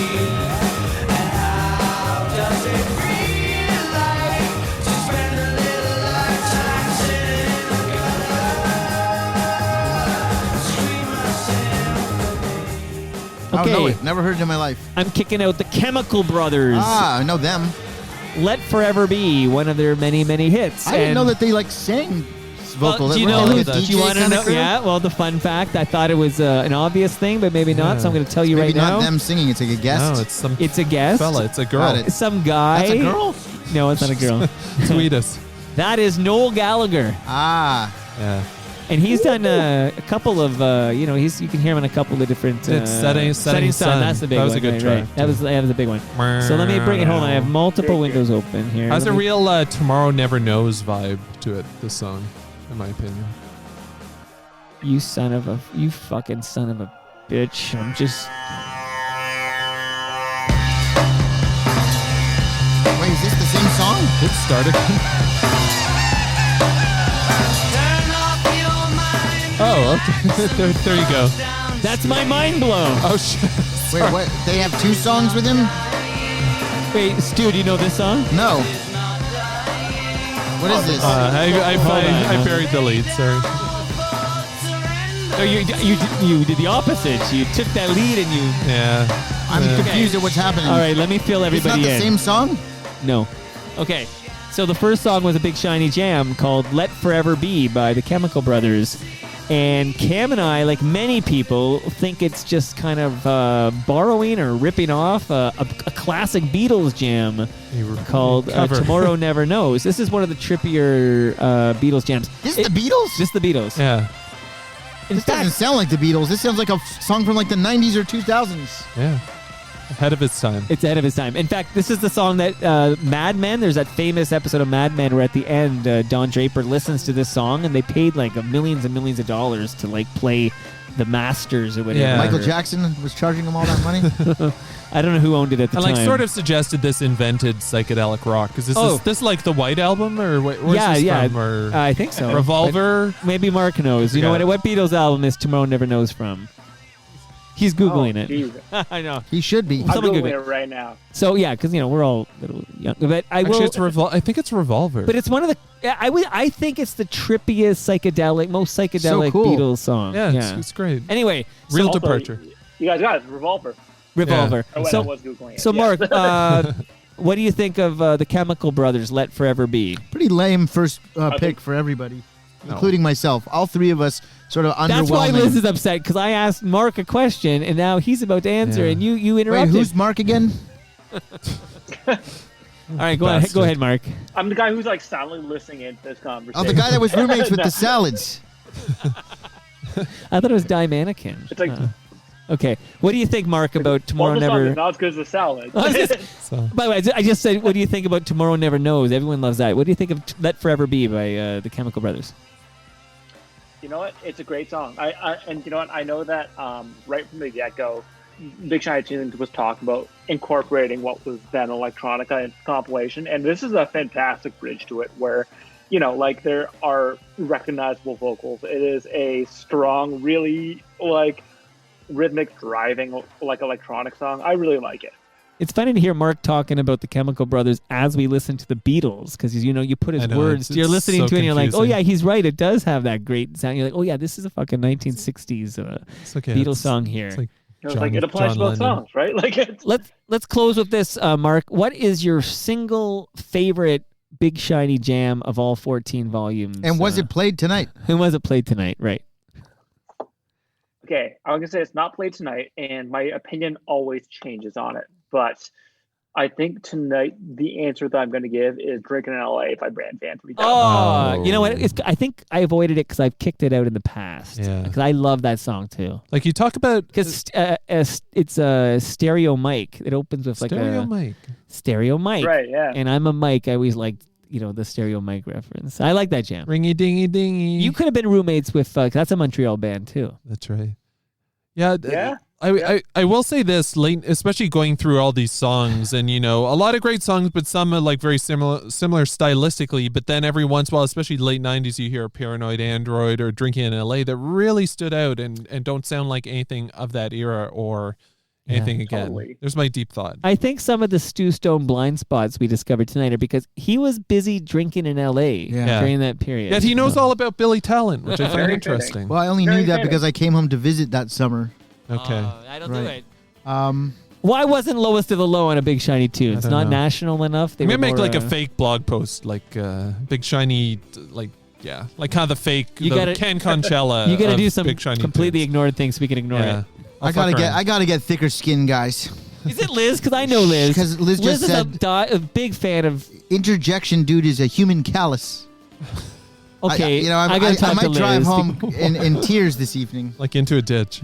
The Fosses are going to come at Liz. No, they don't need to. I'm going to win her over in the end. She'll see. Yeah. She just doesn't understand. Stu's going to become like an alt-right. I think it's her first Stu experience. Yeah, it's a lot to deal with. It's like when you get high for the first time, you have to make a deal with God. Like, I'll never do this again. Just get me through this. And then eventually you're like, yeah, I could do this again. Yeah. Guys, we need to thank our special guest. He was here for all 6 hours of this episode. Yeah, great guy, by the way. Yes, thank you so much, he Mark. Hit this me is up so much for real. fun. Yeah, hit up Stu. He's at Stu Stone on Twitter. But let's let everyone know. The full title, it's a very long title, but it's called Shine, How a Much Music Compilation Came to Define Canadian Alternative Music and Sell a Zillion Copies. Everyone listening should go pick it up. Again, remind us the name of that book publishing company we're supposed to Google to buy this from you, Mark Teo. It's called Eternal Cavalier Press. That's right. Eternal Cavalier Press. Yes. It's funny how I have such difficulty remembering all three of those words. I don't know how Donald Trump did it. Remember? He was able to just repeat those words like that. Woman, car, man, camera, TV. Very high IQ. Mark, thanks for doing this, buddy. That was amazing. Yeah, this is Slice. Yeah, thanks for having me. It was tons of fun. This is our first time doing this, and I thought it worked out well. It made the show longer, but better. Absolutely. Longer but better. And you're a big shiny FOTM now, Mark. There you go. Welcome to the club. Shout out to Cambrio. And that. Yes, who also suggested Len as a big shiny tune. That's Steal My Sunshine. Was that ever on a big shiny tune? No. That would have been great. Rob. Was it? Rob. I think it was. The Raptors have a Len now. Have you heard that? There's a Len on the Raptors now. Len Bias? Shout out to Aaron Barnes. Barnes? Who's the new guy?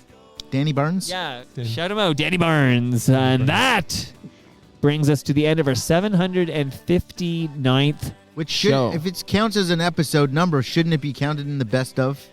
Talk- I'm take just it up saying, with Al Grego. If you're gonna call this show 759 or whatever It you should just count. said, It should then count. it should count. It should count. I agree That's with you. all. Yes. Otherwise, don't call it an official show count. A show's a show. I love you guys. Stay away from A number is a number. Stay away from barbecues. You can follow me on Twitter. I'm at Toronto Mike.